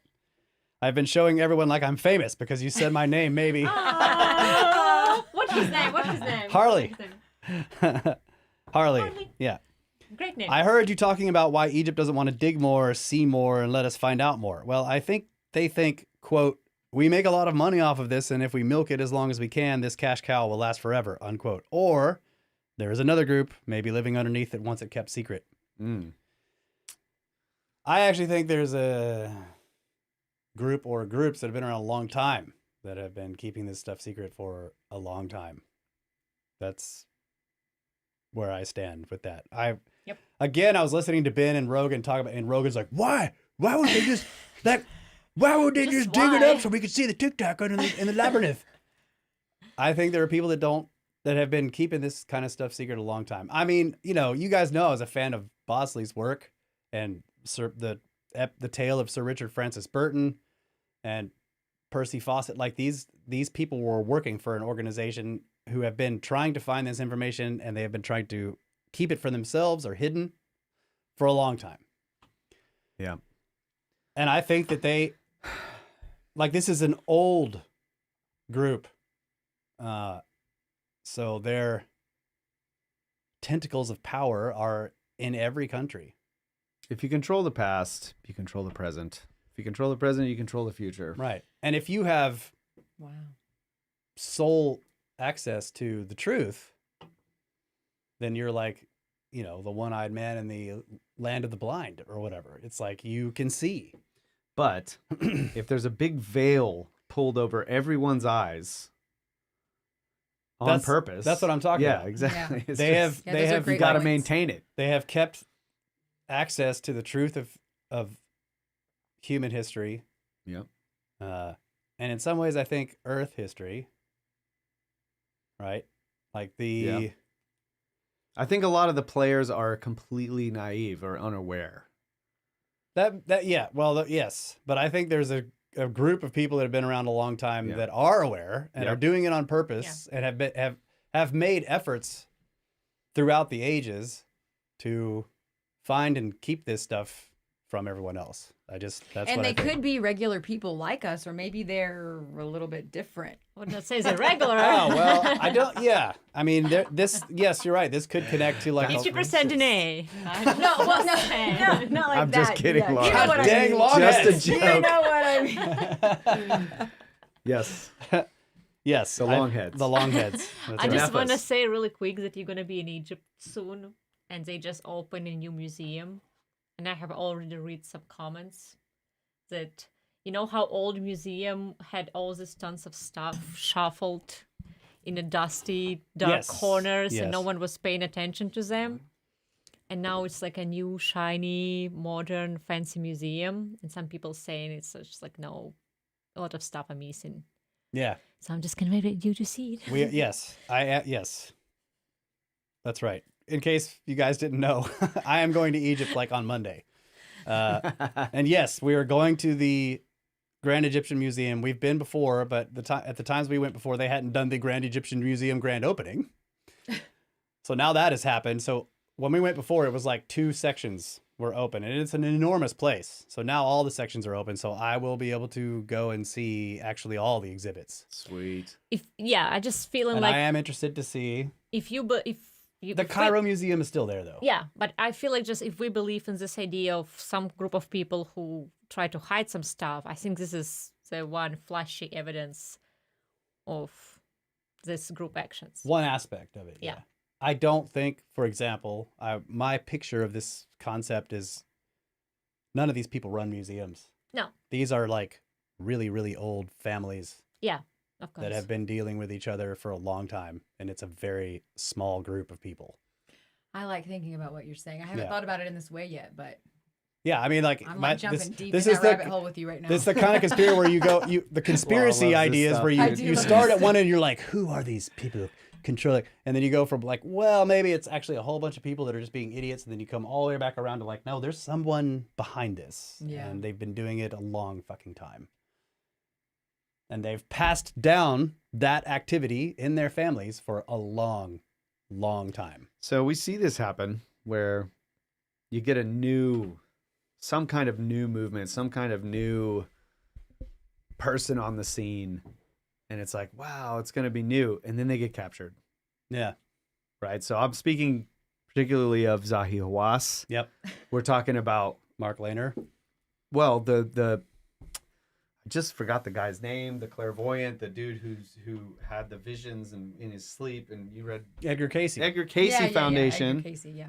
So it's like, Yeah, the ARE. here's the ARE. Thank you. I was gonna say some other It's the- acronym that would have been It's the real Edgar bad. Casey Foundation, the Association for Research and Enlightenment or something like that. Yeah. ARE. So it's like, here's this guy. He shows up on the scene. Nobody knows. He makes these predictions, and it's like, wow, we're gonna train people to go and find all this new stuff that he saw that was there.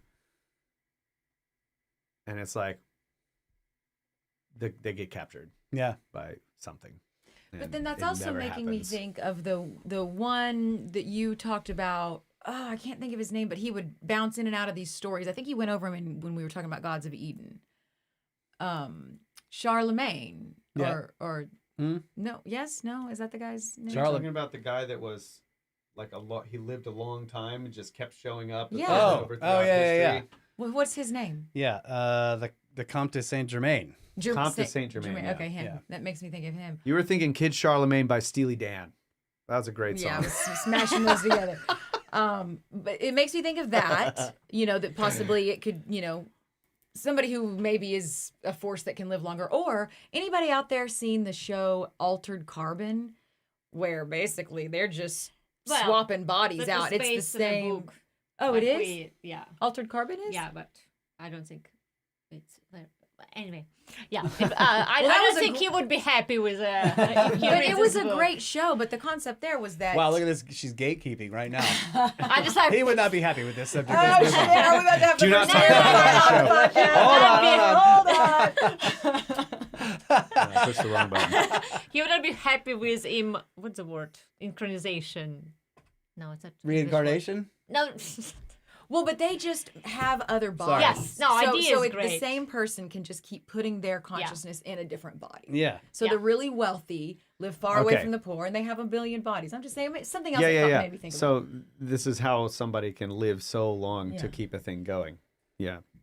Or you just again, this maybe sounds crazy, but I feel like all this legend about long-living entities, some of them, whatever, might be true, but I feel like it's a nice fairy tale about family is a generation, why it's such powerful, because this is what keep your blood and flesh. You pass it to your The dynasty. dynasty, and dynasty. you pass the ideas. Yes. And I think all this tales about vampires, it's actually an idea that you are very close to your family and you pass idea as the core of your family. This is your mission. This is what you're doing, and you pass it to your grandkids, This does happen. grandkids. Yes. And Yeah. this is who actually vampires nowadays. This is a old families who has one mission, one idea, one obsession, and they just strong enough to keep doing it through generations.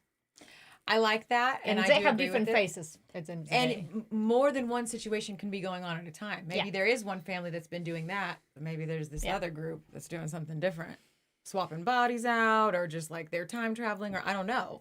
There could be different groups of, but I like everything that we're saying here. Hey, Skeletor says that Altered Carbon is a good book. Book was a good, but And I I know don't this like guy. it to be serious. Or gal.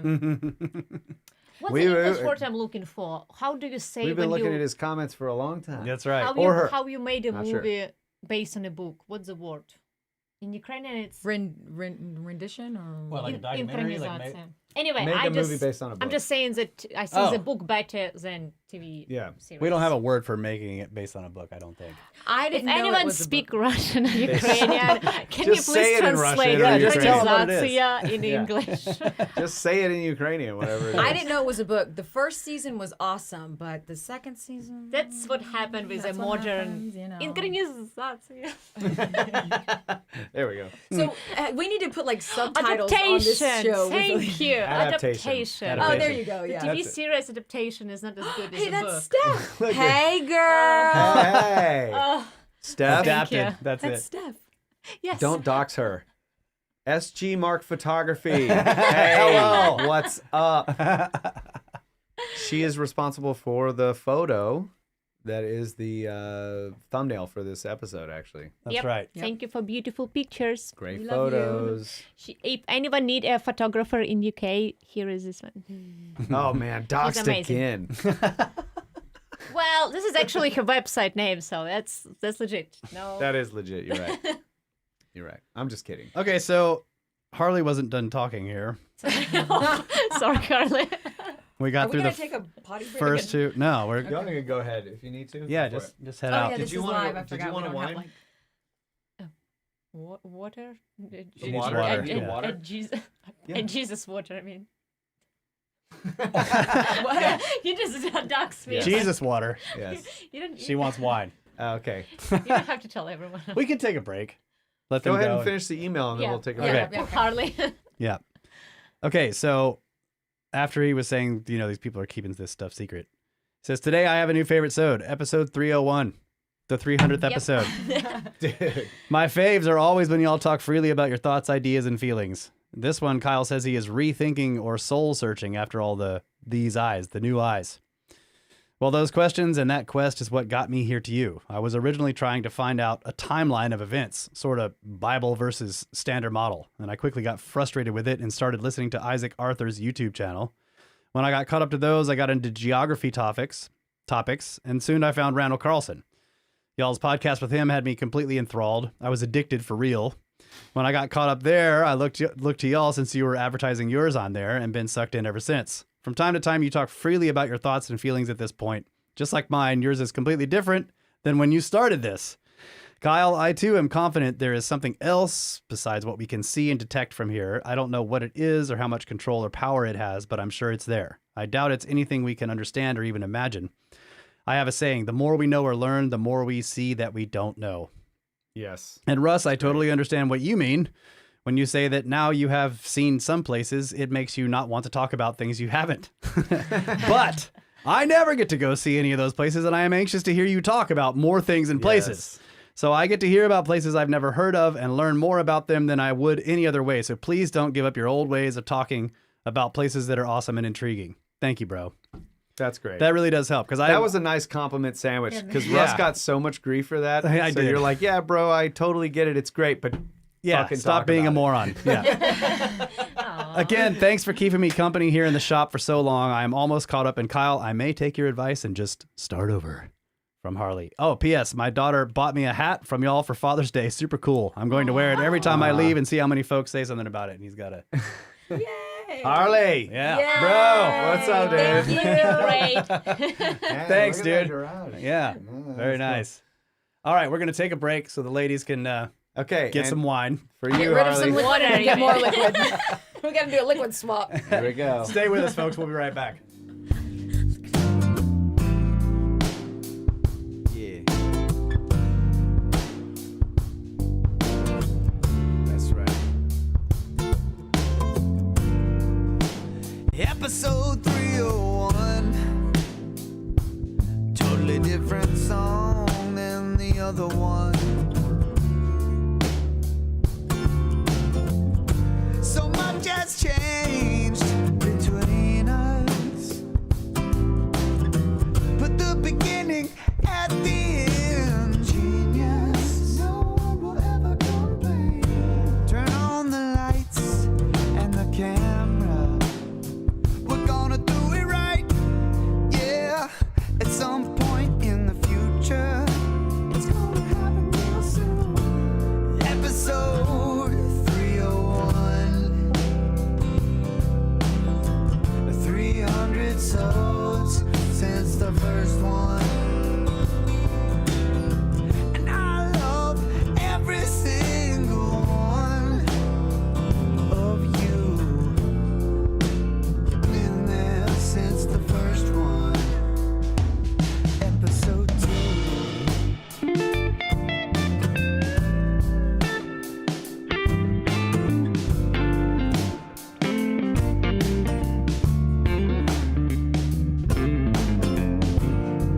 There's a bright light in the sky.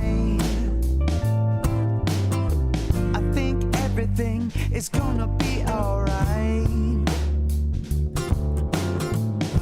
'Cause Marty's gonna tell us eventually, yeah. There's gonna be a UFO somewhere in this story. Oh, we'll get to that later, baby. Meanwhile, there's a bunch of little people going crazy, yeah. It's episode 301. 300 souls since the first one. Yeah, yeah. And I love every single one of you for being there, being there, being there. It's 303, 301. As long as you don't send too long of an email in the morning. 'Cause Grumpy Russ, who wakes up and he looks at your email, he doesn't look happy about it. While he's making his coffee brew, he's looking at you. And if it's too long, it's a no. Oh, gone. It's going in the trash, trash. It's going in the trash. I'm begging you, don't send to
we are back. Yes, we Thank are. you guys for waiting.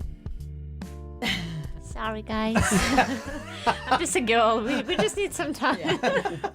Hey, it's all good. There's a line. The intermissions are a little bit longer. It's worth it. When we have the ladies here, a little bit longer of an intermission. It's okay. All right. We have more. This is interesting. Like they're following this theme. Emails? This might be a selection bias. Yeah, that's exactly what I was about to say. You were just feeling quite spiritual Yeah. in those days when you were starring these emails. No, but we don't think about that. I don't. That's not my job. My job is just to take them, and that's what the crowd is saying. Yeah. Well, I think what happened is we're going through. Well, this one is from. So we've now finally finished June, and now we're in July of 2024. But I think people are responding to some, I don't know, spiritual stuff we were saying in shows at the time.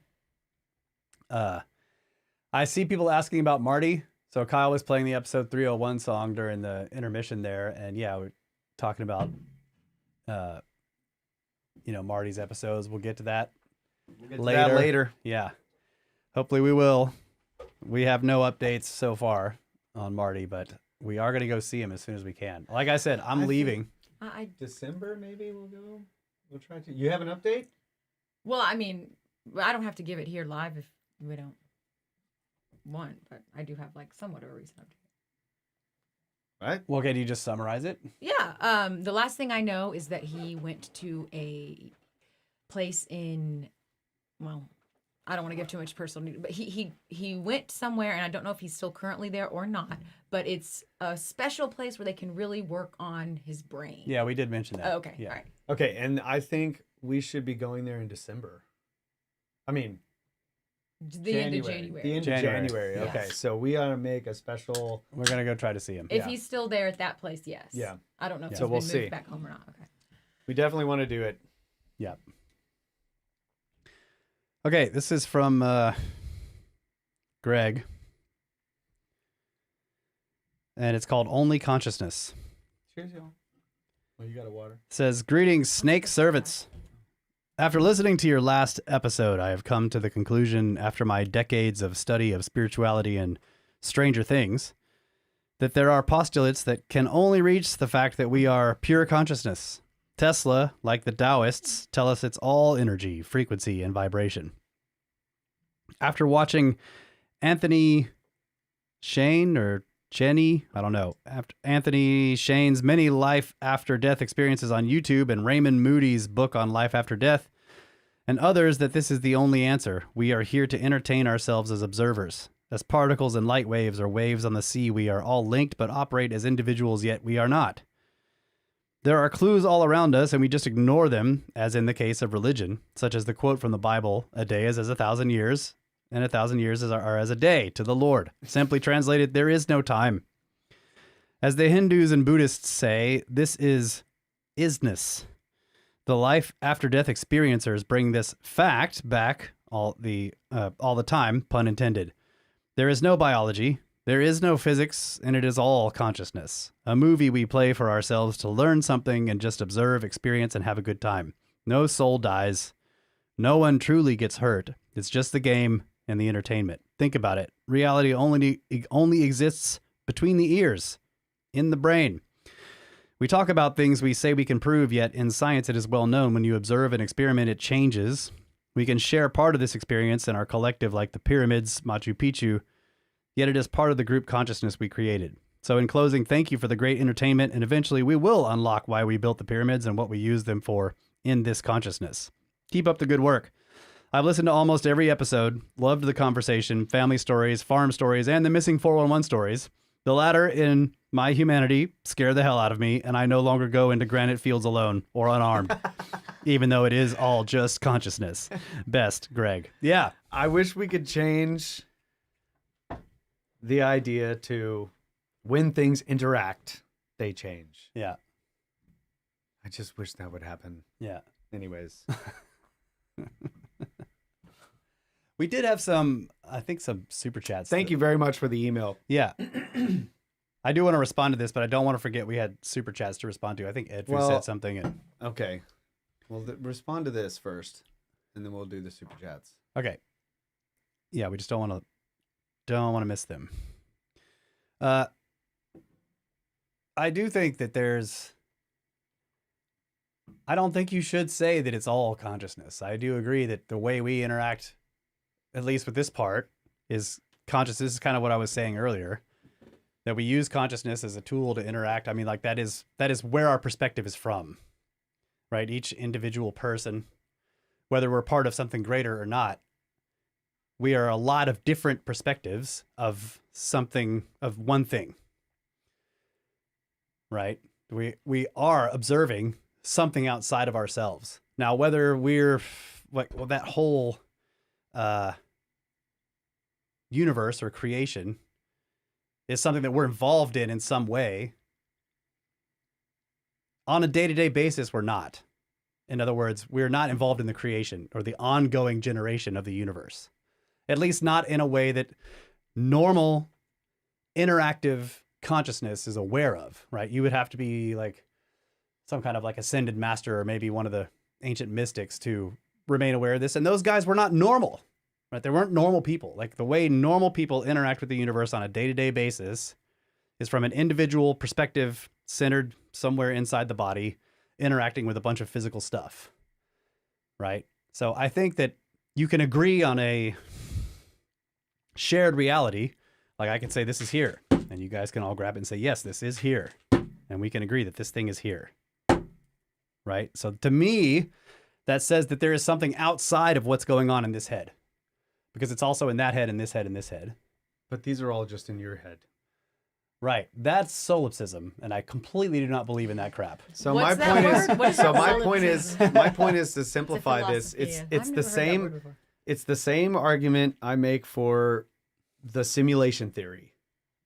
Okay, so if no one can argue with you that you are the only thing experiencing everything, that is inarguable, because we cannot possibly be in your head and you in ours to see that that is not true.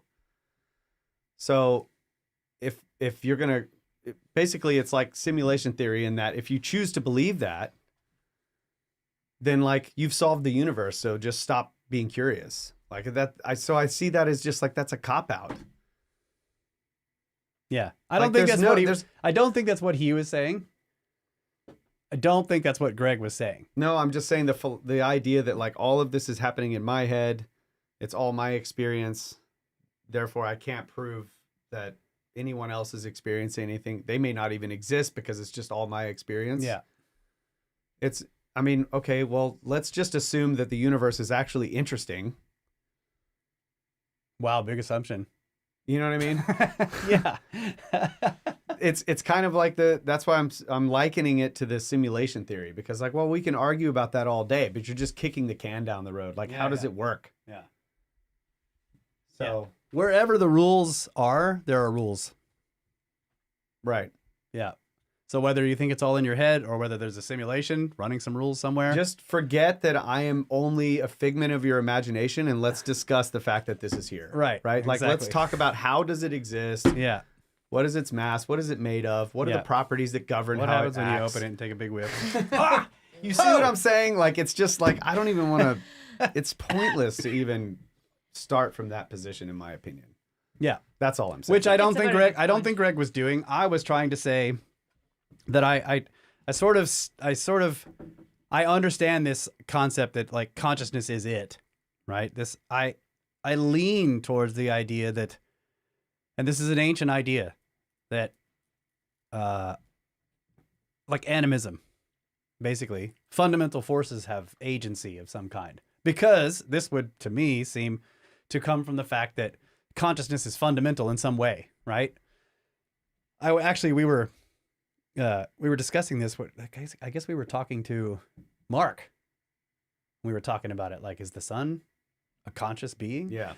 Is the wind conscious? Sometimes you can see how, like, yeah, it messes with you, right? I was making this joke, and the wind is always sort of pictured as a trickster, sort of, Mhm. yeah, it'll mess with you. Something will fall out of your car, totally still. You go to pick it up. Yep. You're like, Happened to me many mother- times. Yeah, that does happen. That does happen. And then it like lands, and you're like, okay, go over there to get it. As soon as you reach down, and you're like, God, You got to sneak up on it. You got to act like you're not going to pick it up, and you yeah, got to step yeah. on it. You need to But it's act like great, I'm not right? This, interested. You know, you and can see why animism works. It's like, yes, these things have a consciousness, and I feel the same about. I love this idea that animals have a spirit, behind them, that they're maybe that a single spirit, like whatever spirit means, but that there's a single conscious entity that, for example, is in charge of like all the raccoons, right, or all the deer, right. So the lower animals have consciousness, and us. but it's a shared consciousness across all of them, right? And I think the Native Americans believe this is sort of a kind of an animism idea, that there's a spirit of the deer and a spirit of the bear and a spirit of the wolf. And I've heard this part. Yeah. But humans are a little bit higher up in the hierarchy, the spiritual hierarchy, and we each have our own individual spirit, right? But it's a human spirit. So it's like you can see sort of similar activities that humans all do, but it isn't anywhere close to the way that all deer sort of act like all deer. Okay. It's not the same. So they have one animating spirit that sort of oversee, and maybe, you'll die and you'll be like, you know what? I want to be the deer guy next time. I want to control the deer for a while. And you will be, come back and be the deer spirit for a while. Dear consciousness. I don't know. I haven't thought about it that way, but that's I want to interesting. bring one maybe partially related, but I think it's somewhere between Greg idea and more what you're thinking about. Uh-huh. It's in Castaneda books, he talks a lot, and Castaneda. I might use wrong terms because I was reading it in Ukrainian, but he talks a lot how people, when they are born, when they're a kid, like they don't speak for a while, they don't have any memories. I guess science agrees that we don't have any memories for like 3 years or something. You don't generate memories for a while. At the beginning, and we cannot tell what happened to us. We cannot really speak for first, 2 years, 1 year, I know. Anyway, the idea is that humans are very social creatures, because we need to explain each other that, okay, like this is a table and this is a stop sitting here. That when we are born, our consciousness and the way we see the world is very, like we see it truly how it is. And we need a mother or father to tell us, like, this is a table. Oh, to give them the shared to give reality. them explanation, because how you gonna speak to each other, like how I see it, let's imagine our world is very complex, has like more than 3 dimensions, time is very relevant. What if all of these or stereotypes, constructions were created for people to be in a society? Like how we can 4 of us be friends and we're not agreed if we would never agree that this is a table.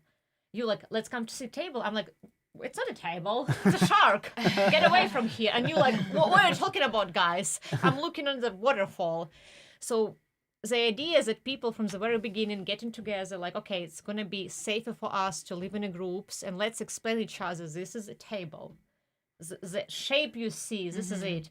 This is a bottle. Yes, giving everybody a universal way to just talk about it. But you learned all this in a different language. Yeah, it's not about words.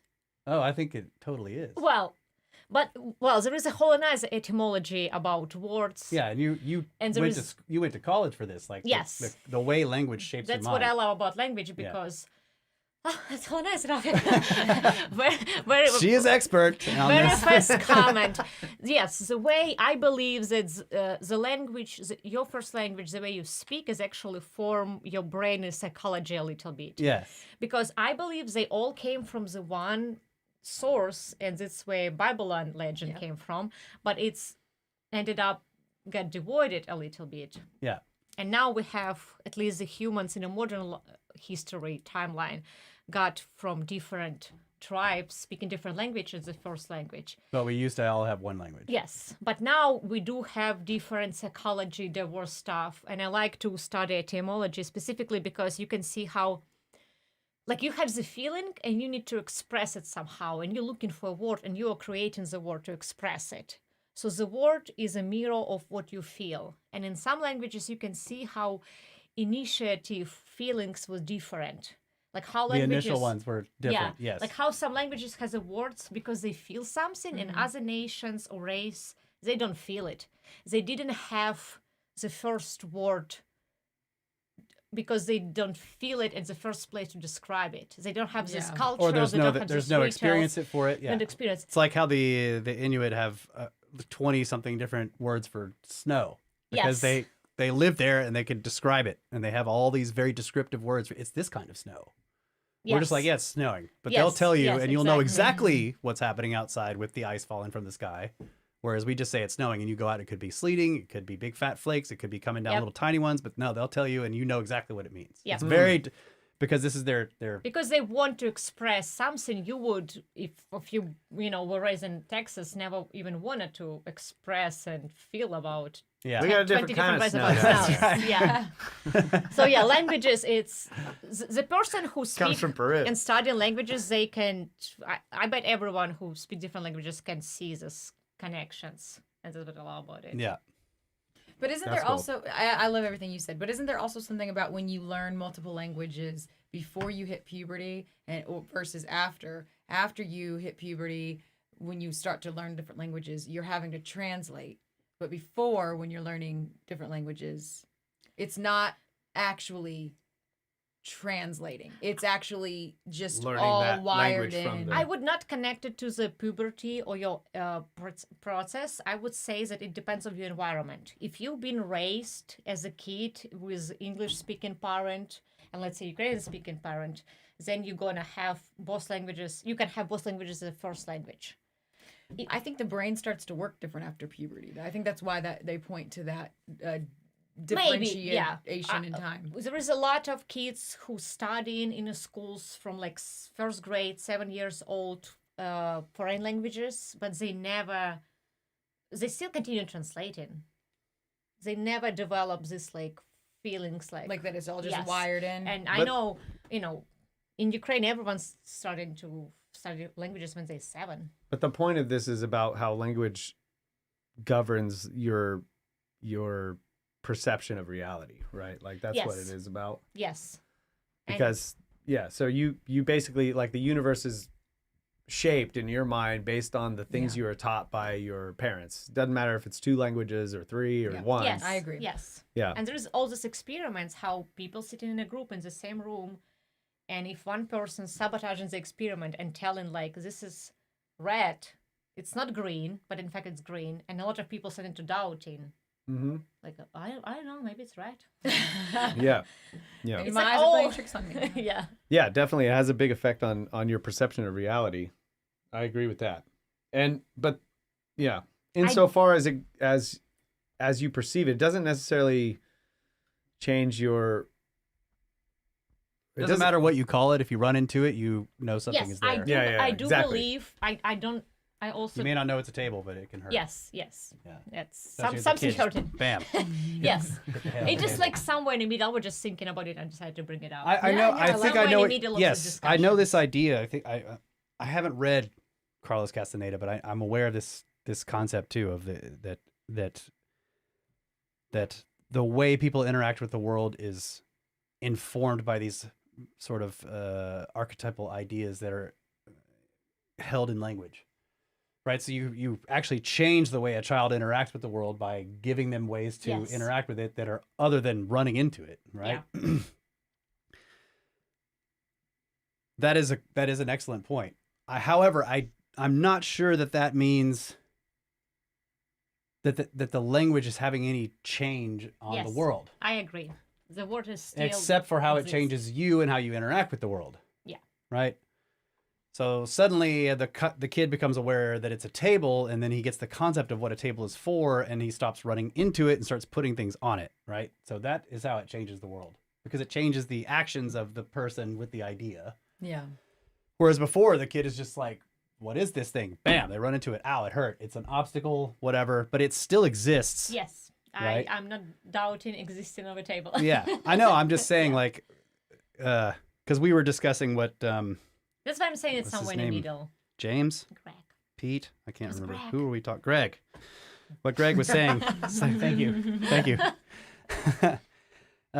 Yeah, so I'm just saying, like, it's the argument that this is all consciousness is where I'm trying to say, I do think there's something other than our consciousness is. Yep. But I also think consciousness is fundamental to the way the universe works. I don't think that. Yeah. It's like it is fundamental. It's a It's at the very bottom of the operation of the universe, at least the part that we can interact with, which is why things like mind over matter seems to work sometimes, and how you can heal yourself. You know, I know it's like people think of it as a miracle, but it's almost like your state of mind, especially when somebody is injured. It's really important to keep them in a good mood. If they're in a bad mood, it's going to take a lot longer for them to get better, right? Keeping a stiff upper lip is how you get out of the bed, right? I think that this mind over matter stuff is important. I do. And also your own mentality changes how you interact with the world, which is how consciousness is one way that a consciousness is interacting with the rest of the universe. But I think that the universe is informed by consciousness, like I was talking about with the wind and all that kind of stuff as well. That forces have agency because consciousness is fundamental. Not your perception. It's actually outside of your perception. It is outside of your perception, but it's also consciousness. But again, we are tuned in some way to perceive the universe as in a certain way, and language is part of that. I totally agree with what you're saying. Okay, so we had Edfu. I'm sorry, I've lost your. I got it right. It's here. too far up. Edfu, text you later. Oh, this good. topic makes me think: were these long reigning kings just cloning themselves? Right. So we were talking about. Laura was talking about people living a long Altered time. Carbon, which is a good book Possible. according to Skeletor. I've also wondered about. I mean, you know, how woo do you want to get? Like if there are let's put those Laura's like beam me up. tinfoil hats on real tight. If there are other entities, non-physical ones, they could be non-physical because they're from a long way away, like aliens, I mean. Mm-hmm. They could be non-physical because, for example, and I'm just throwing shit out there, maybe they come from some kind of machine entity. You know? In other words, it's an AI, a real one. A real AI, an alien AI. Or maybe there's one just embedded in the universe near where we are in the universe. I've read a million science fiction stories where you end up with an AI that just writes itself into the fundamental pattern of the universe. It doesn't have a physical body, and then it can interact with anything everywhere. It basically becomes like a kind of god. This is like the way. It's a demon. Anybody who's seen the 100, another show, the 100, they kind of touch on what you're saying right there. They bring that into the show. There is an AI that's just kind of like taking over. Okay. And it's like it lives just in the universe? That's what I mean. That it doesn't have to have a physical presence. That's what I'm trying to say. I guess it is kind of in like a thing. Yeah. That's scary. Yeah, there's if the universe is pure information and it can write itself into the fabric of the universe. Yeah. It can just build itself out of matter. Right. Anywhere if it needs a body or needs to move some stuff. if it needs to use forces. You just make a little pocket dimension and that's where you are, and then you can interact with the entire universe from wherever. Yeah. These are concepts I've read about. But the other way to look at it is like, let's just say ancient evil entities or alien ones. It doesn't matter. Demons, whatever you want to call them. And if these things are fundamentally immortal and they can. This is kind of what Marty was getting into. They can take over a person. There's an old, I used to listen to Coast to Coast. But I kind of believe this. So we'll just interrupt real quick. Like in the spirit, why does the spirit need a body? It doesn't. If the spirit is non-physical as we know physicality today, it's still part of the universe. Yeah. Well, it can connect itself to physical entities, but it doesn't need to. So there can be entire conscious entities that don't have a physical body and can just possess one. Somebody just asked, but who made the machine? Well, they could be long, long dead. If it's an alien-made machine and they made it 2 or 3 billion years ago, and then their entire civilization died, the machine's still there because it's not it's in some little pocket dimension. I see what you're saying. It might not need a body, but if we jump back to Edgar Cayce and some of the things that he said in the book that I read, if if that spirit is trying, or the soul, whatever, is trying to complete the path, it does have to have a body. That's the soul. I mean, They soul, seem to that's be what I'm- distinct. Yeah. They seem to be distinct. Like, at least in the ancient text, the soul, or this idea of the soul, is like a distinct thing for humans. But if you think about it, just jumping back to Edgar Casey, that a soul has a path that it's got to take. It has to go through this level. Now it's got to go through this level. It's got to pass through whatever. What we experience here on Earth in these bodies is part of that journey you do have to go through. Right. Yes, I have read The Last Question, and I was thinking of that one. That's one of them. They build a giant computer. Yep. And then Asimov. Asimov, yeah. Yep. And as it gets more advanced and the story jumps ahead in time, the computer gets smaller and more sophisticated. Eventually, it's like a 2-foot wide sphere that exists in some strange part of space, and eventually it just is everywhere. And it waits for the heat death of the universe, and it recreates everything. Let there be light. The Last Question. Because people kept asking. You're right. That is way out there. Yeah. But that I wasn't even. Now I have to go rewatch the 100 to see what was going on. That's with not that even part. where I was going. I was basically getting into the idea of like an entity you might refer to as a demon.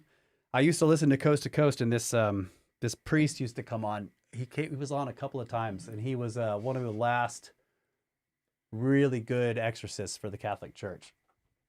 And he told stories of weird exorcisms, kind of like what you would have seen in the movie. But he also said, one of the things that he said that stuck with me the longest, that I often think about, was he's like, there's multiple kinds of ways that a demonic, he referred to them as demonic, but an evil entity can mess with you. The lowest level is obsession. A demon, according to this guy, can obsess over hundreds of people at once. It can mess with a lot of people at once. And obsession just means it's messing with your mind. Maybe you hear voices. Maybe you have bad dreams a lot. Maybe it makes things move around in your house. It's gaslighting you, right? That kind of crap. Possession is where it's trying to take control of your body and you're fighting it. Those are the ones where the priests are called in. That's the ones where the weird ancient languages come out and there's floating and whatever, throwing up and bleeding from weird, all that kind of With stuff. a minor obsession, you might just have a whole bunch of synchronicities and other things like that. Yeah. But those usually have like a negative connotation. Yeah. Right. Then there's what he called perfect possession, which is where, because he said the reason possessions, the ones that are popularized in media, are so violent and can be deadly is because the person who's being possessed is fighting it. Perfect possession is where the person wants it and agrees, basically, to let the entity in, and there's no fight. Mm-hmm. So now this person is walking around with a powerful, ancient, whatever it is, entity that's either running their life or helping them run their life. And he used to say that he could see them. He was like, I cross the street. Because he's like, no exorcist can help that person. The person has to want the entity out. But And if none of these people were in like very powerful positions. Yes. He said many old families. This is what I'm getting at with the king. I'm trying to get to this king thing. The reason you can have one thing rule for 20,000 years is because it's possessing the same family line, but it's the same entity. The sins of the father are passed on. I wonder if there's a little bit of an in-between the fighting it and accepting it. I wonder can the possession take place like unbeknownst to them or No. Okay. No, he said that there are old families in Europe and in the Americas. This was his area that he dealt with. But he was just like, there are old families that have passed these entities down for generations. It's perfect possession. And this is part of the reason why they according to him, again, I'm telling you, this guy viewed everything from a very strongly Catholic lens, that these people had traded their afterlife for power and wealth and status here and now. And that the family had been doing that traditionally for generations, for centuries and centuries. And so this goes back to this idea that I have, that there are people controlling the ancient past, and I don't know if it's the same families, but I wouldn't be surprised. And the idea that you can have a single dynasty that is referred to as the same name, the person who's ruling. It's like this person, you know, in the ancient, the king's list, it's like this king name ruled for 12,000 years. Well, you know, in Egypt, and I'm not saying the pharaohs did this, but you know, in Egypt, when the pharaoh became a pharaoh, he takes on a name of a god. Mm-hmm. He is no longer is referred to as whatever his birth name was. Mhm. He becomes Ra, you know. I So see what you're saying. some I'm in really Europe. thinking I'm about trying this. to. I'm not saying Ra is a demon that was possessing people. I'm just saying you can see how this idea of dynasties. So Let's see who the chat thinks are these demons. Okay. I like where you're going with that. I can go with demon stuff too much. I shouldn't. I just jump in a rabbit hole about demons, and just recently, last few months or so. Well, you're in the right careful. spot. but again, thank you, Edfu. Exactly. Again, I know that like rambling, trying to get through that explanation. It was good. Okay. I think you're right. I'm Demons are going to think controlling more it. about that. That was some of that was a new thought for me to ponder on. I like that. I haven't listened to the telepathy tapes. Sorry. I need to. I know about it. I need to check that out. Yeah, me either. I don't even know what those are. King Fuji. Thanks for the cash for more Jesus water. Jesus water. Yes. All right. King Fuji. Thoughts on Max's recent statements about the vases being modern replicas or polished by modern methods? I don't know. I disagree.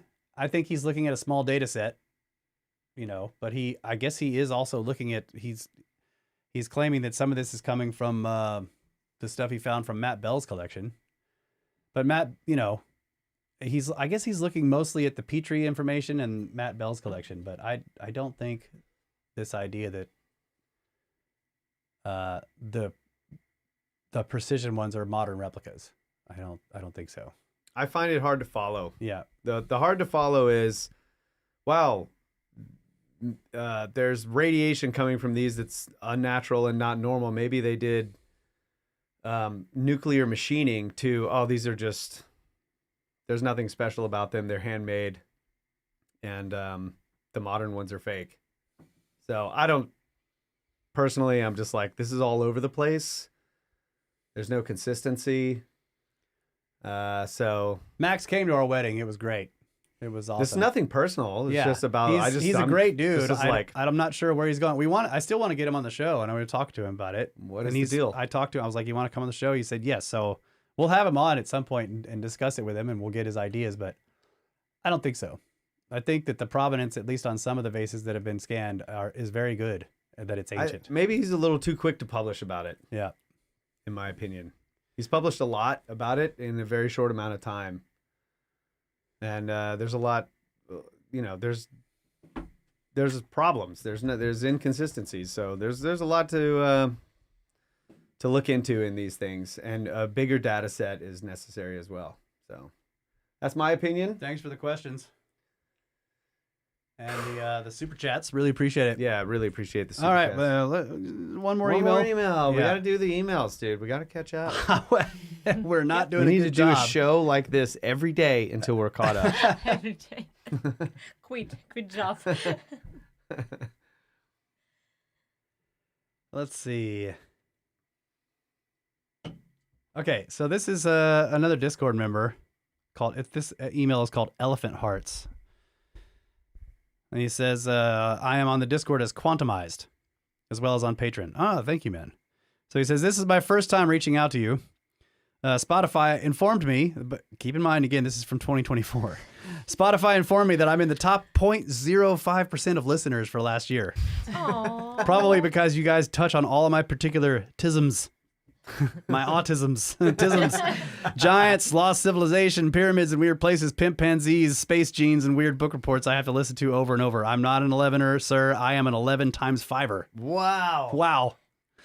Where's That being the said, Just about. God, I've been looking for that damn thing. That being said, you guys have helped me through a lot. Depressing factory work on third shifts, late nights with my dad being in the ER for months, general downtime, and long road trips.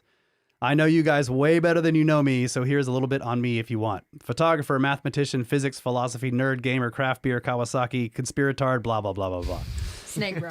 I wanted to say thank you guys for enriching my life and in some small way give back to you. So here is a story. I'll provide the link, but also I will present a short description below. See? Good. This is how Good it's man. done. I found this out while reading the Mind Hacking Happiness series by Sean Webb, who was on Randall's podcast and also attended one of the tours. Brilliant guy and follows many of the same avenues I do. Absolutely worth checking out. Anyway, he mentioned a story about a conservationist that passed away. I remember this story. He worked with rehabilitating wild and captured elephants prior to 2012. So, an excerpt from the story. On the 2nd of March, 2012, Lawrence Anthony passed at the age of 61 from a heart attack. He was due to give a speech at the Conservation Gala dinner in Durban to raise awareness for the rhino poaching crisis and to release his third book about his battle to save the last 4 rhinos. Heartwarmingly, and without any scientific explanation, 2 separate elephant herds at the Tula Tula Game Reserve left their grazing grounds and visited Anthony's house on the day that he died. This is similar to how elephants mourn the death of their own. Without any possible prior notice, it was as if the elephants just knew. It had been 3 years since they visited, and it is also estimated that the herds would have had to travel 12 hours before reaching the destination. So the article goes into a bit more detail, but these are the basics. I found it fascinating because not only were the animals alerted on their own without any human contact from miles away, but they mourned a human. Their sense of self included the human that helped save them, and their emotions were possibly affected, non-local to the event. Wild stuff. Hope to meet you guys in person someday. Your longtime snake bro, Matt. Thank you, dude. Thanks, Matt. And yes, this story of the elephants, it's like it reminds me of like The Reality is Ralph, the dog that follows its family across half the planet, gets on boats. You know, they lose the dog on a vacation, and then it has to find them by traveling thousands of miles and stuff. The Reality of Ralph is a quote from a Stephen King book. He was mentioning this kind of phenomenon, but the elephants coming to this guy, like, how did the dog know to get on a boat? How do the elephants know that this person died on the day? They show up having to walk 12 hours from where they were to visit this guy's house. On the day that he died, they show up there. You know, and animals also seem to know when an earthquake is coming, like way before. Yep. And now people have said, oh, they're like somehow it's very hand wavy, detecting the P waves. You know, no one knows Right. how they know 30 minutes They before know. why But- animals freak out. Yeah, but again, we're like this. Is this supernatural or is this just part of the universe? I right? think. it's I natural. Yeah, I agree with your. These are- The supernatural is a you know, it's It's a word to use to explain shit we don't understand about the universe. Right. So my point is like again, like But it the is spiritual natural. connection with it. And they do associate, you know, all animals are associated with, like you were saying earlier, the Native Americans, you know, Yeah. but they associate elephants with long memories. I mean, that's. I like would one- say elephants probably have their own individual. maybe so. Well, because unlike there's a deer, lot which of are things. dumb. Yeah, Right. but no, I'm with you. There's a lot of things about the way elephants Whales act. as well. An elephant's brain in whales is Yeah, whales, Yeah. They elephants, have more brains than us. dolphins, orca. These, you know, But I look on this kind of stuff the way, like if you try to explain the Wi-Fi and Bluetooth and infrared port for someone who were born 100 years ago, they would say like, you're crazy. It's like Yeah, it's magic. supernatural Yeah. stuff. Like, what do you mean? Like, I can take a picture and just send it to you Yeah. by air. You're gonna have it right here, and then I'm gonna print it. mess with this thing on my wrist Yeah. it will change something That's like supernatural. Yeah. Yeah. But now we know that no, it's doable. Yeah, It's there science. are hidden fields moving around and So I whatever. feel like It's there is something. yeah. There is not even something. There's like a lot of the same way we just don't understand it, but it's actually very real, very physical, very scientific. We just Yeah. don't know about it yet. They called the Higgs boson the God particle. That's wrong. Like they need, you know what I mean? Like that was the God particle because supposedly it was the first field that ever existed this particle. This is physics. Where's the spirit particle? Where's the spirit field? Right? There should be some field or something where there, like a field where resonances can be sent out through some action, which is how the elephants knew the guy died, because suddenly the resonance changed in his Yep. direction and they were like, oh, that was our buddy. Like we knew he was Yep, alive the whole that's time. how And as soon as he Yep. died, his resonance stopped. And so we're going to go see him. It's like there's just a hidden field that no one has discovered. And we've been desensitized to it probably in a lot of ways. And I think maybe I'm not trying to we have to go here. Like I don't want to Oh no. I don't want to say we Here we go go here folks. sometimes. I don't want to say that like ancient butt flap wearing like hunter gatherer cultures were better than modern civilization. I think modern civilization is amazing. I think modern civilization, you know, the quality of life is probably better in many ways. But in some ways it's not. In some ways it's worse. It's not just like a black and white, like, oh, it was so much better back then when we were like almost dying. We're definitely All the old time. in our 30s. You've done it so You know, say goodbye to your kids when you're 34. Yeah. Sayonara. Like, my teeth have all fallen out. I'm dying. You know, okay, Ugh. it's not like the greatest We- thing in the world, but in some ways, perhaps they were more aware of certain things. And I think maybe Some of the the- spirit aspect is one of them. This is how they recognize. Like, Yeah. Some of the skulls I've seen just really quickly in the museums, the ancient skulls of ancient people that have been found, and they're like, it's in the museum just to show you this is one of the ancient people that was in this type of burial. And the amount, yeah, dude, their teeth. They have these It's rough.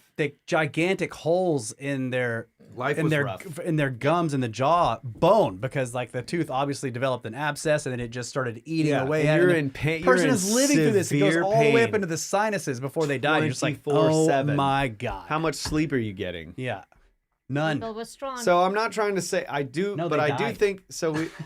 This is all I'm trying to point out. I'm not trying to say, man, it was so much greater back then. We were such better people. That's not what I'm saying. But I Everyone think murdered perhaps, everybody all the yeah, I think perhaps we have lost some things. We've gained a lot, but we have lost some things. Yeah, That's all I'm trying to say. yeah, I agree. That just made me think of, have you ever seen a baby skull with all its teeth in before they've come out? Look at that.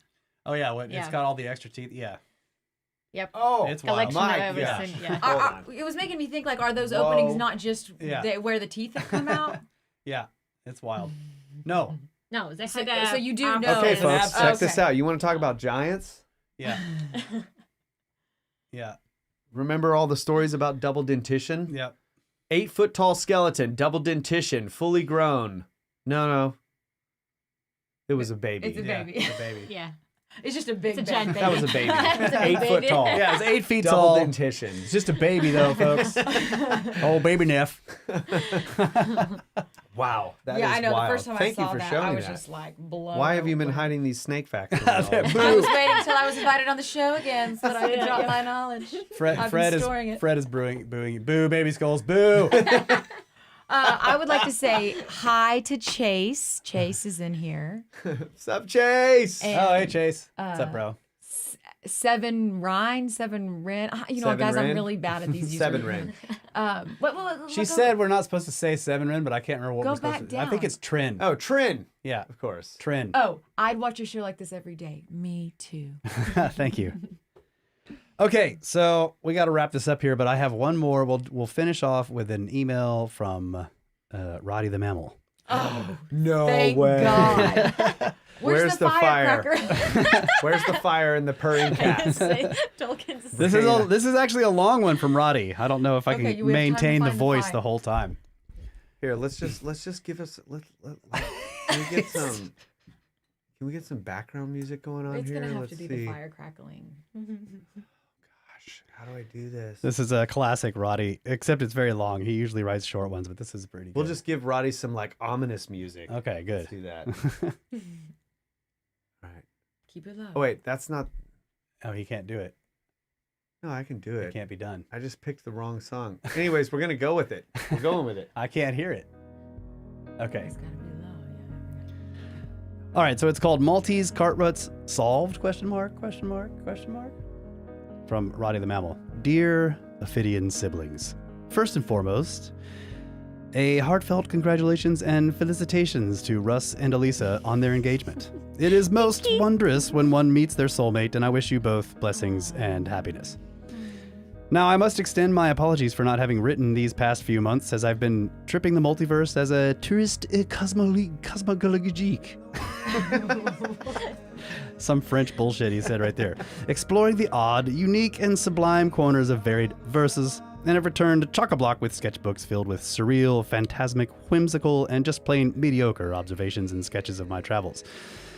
Interesting fact, most universes, but not all, are like our own, electric. I have Somebody should been come up with a to really good theory about I that. have been to quite a few that run on gasoline, several that are steam powered and filled with gears, and a few powered by galactic bicycle chains, and one verse powered by a celestial gerbil running in an intelligent hamster wheel. His name is Norman. The wheel, that is. I'm not sure what the gerbil calls himself. But I digress. Now, upon returning from my voyages, I naturally found myself in arrears with regards to my Brothers of the Serpent podcast episodes, and settled down to a long, enjoyable session of insightful intelligence and serpentine sagacity, when, after listening to the last few episodes regarding giants, the Olmecs, Cartruts, and megaliths, the glimmer of an idea began to coagulate within the sinuous, labyrinthine corridors of my endothermic cerebrum.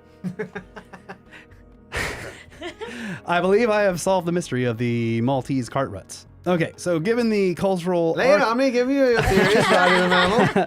Given the cultural, archaeological, and world's biggest roadside attraction evidence of giants, the theory that a global maritime civilization X existed in the prehistoric past, similarities between architectural styles of the megalithic structures around the world, and legendary stories of a rock-melting liquid, I believe that these are all signs of a prehistoric international construction company that worked around the globe, building monolithic megalithic temples, walls, monuments, stoneheads, and dolmens.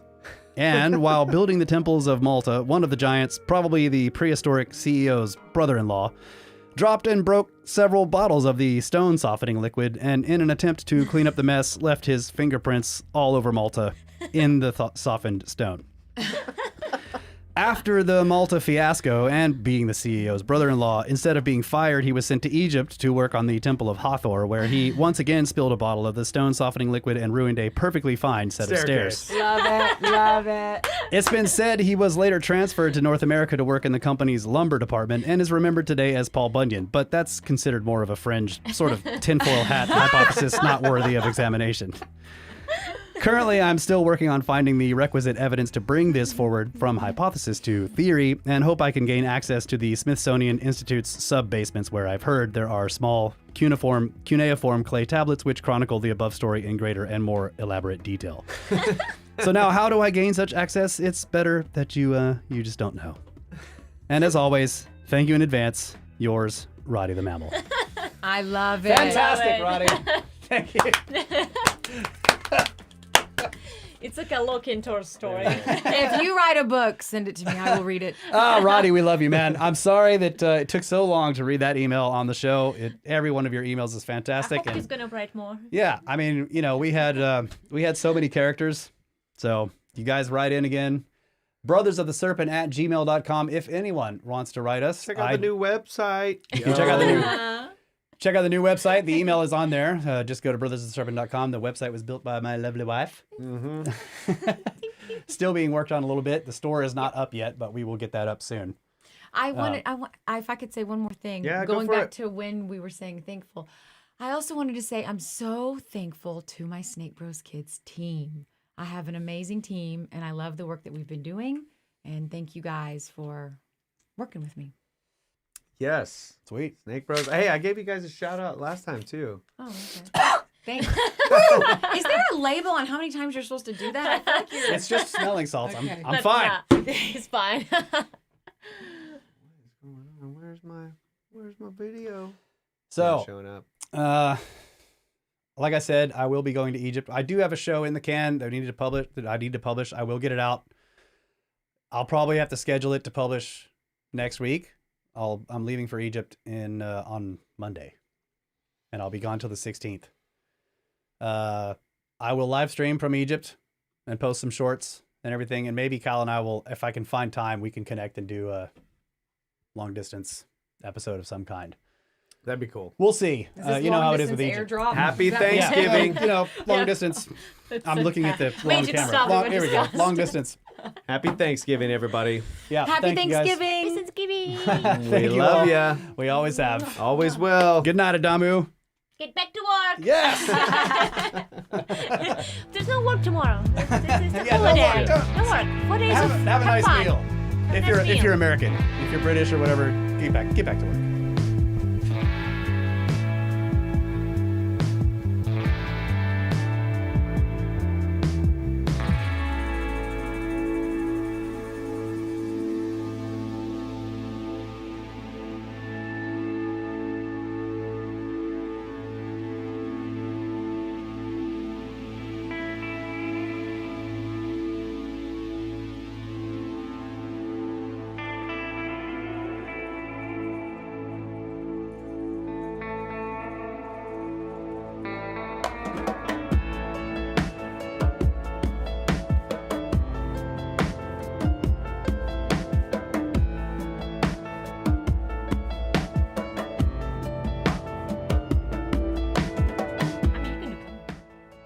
Clueless Chris, $10. Thank you for the Snake family and community making this awesome trip through life. Snakes! Thank you very much. Thank you. We almost missed that, but Laura told us we got to say it. So thank you very much. I love you, Cheers, girl. everybody.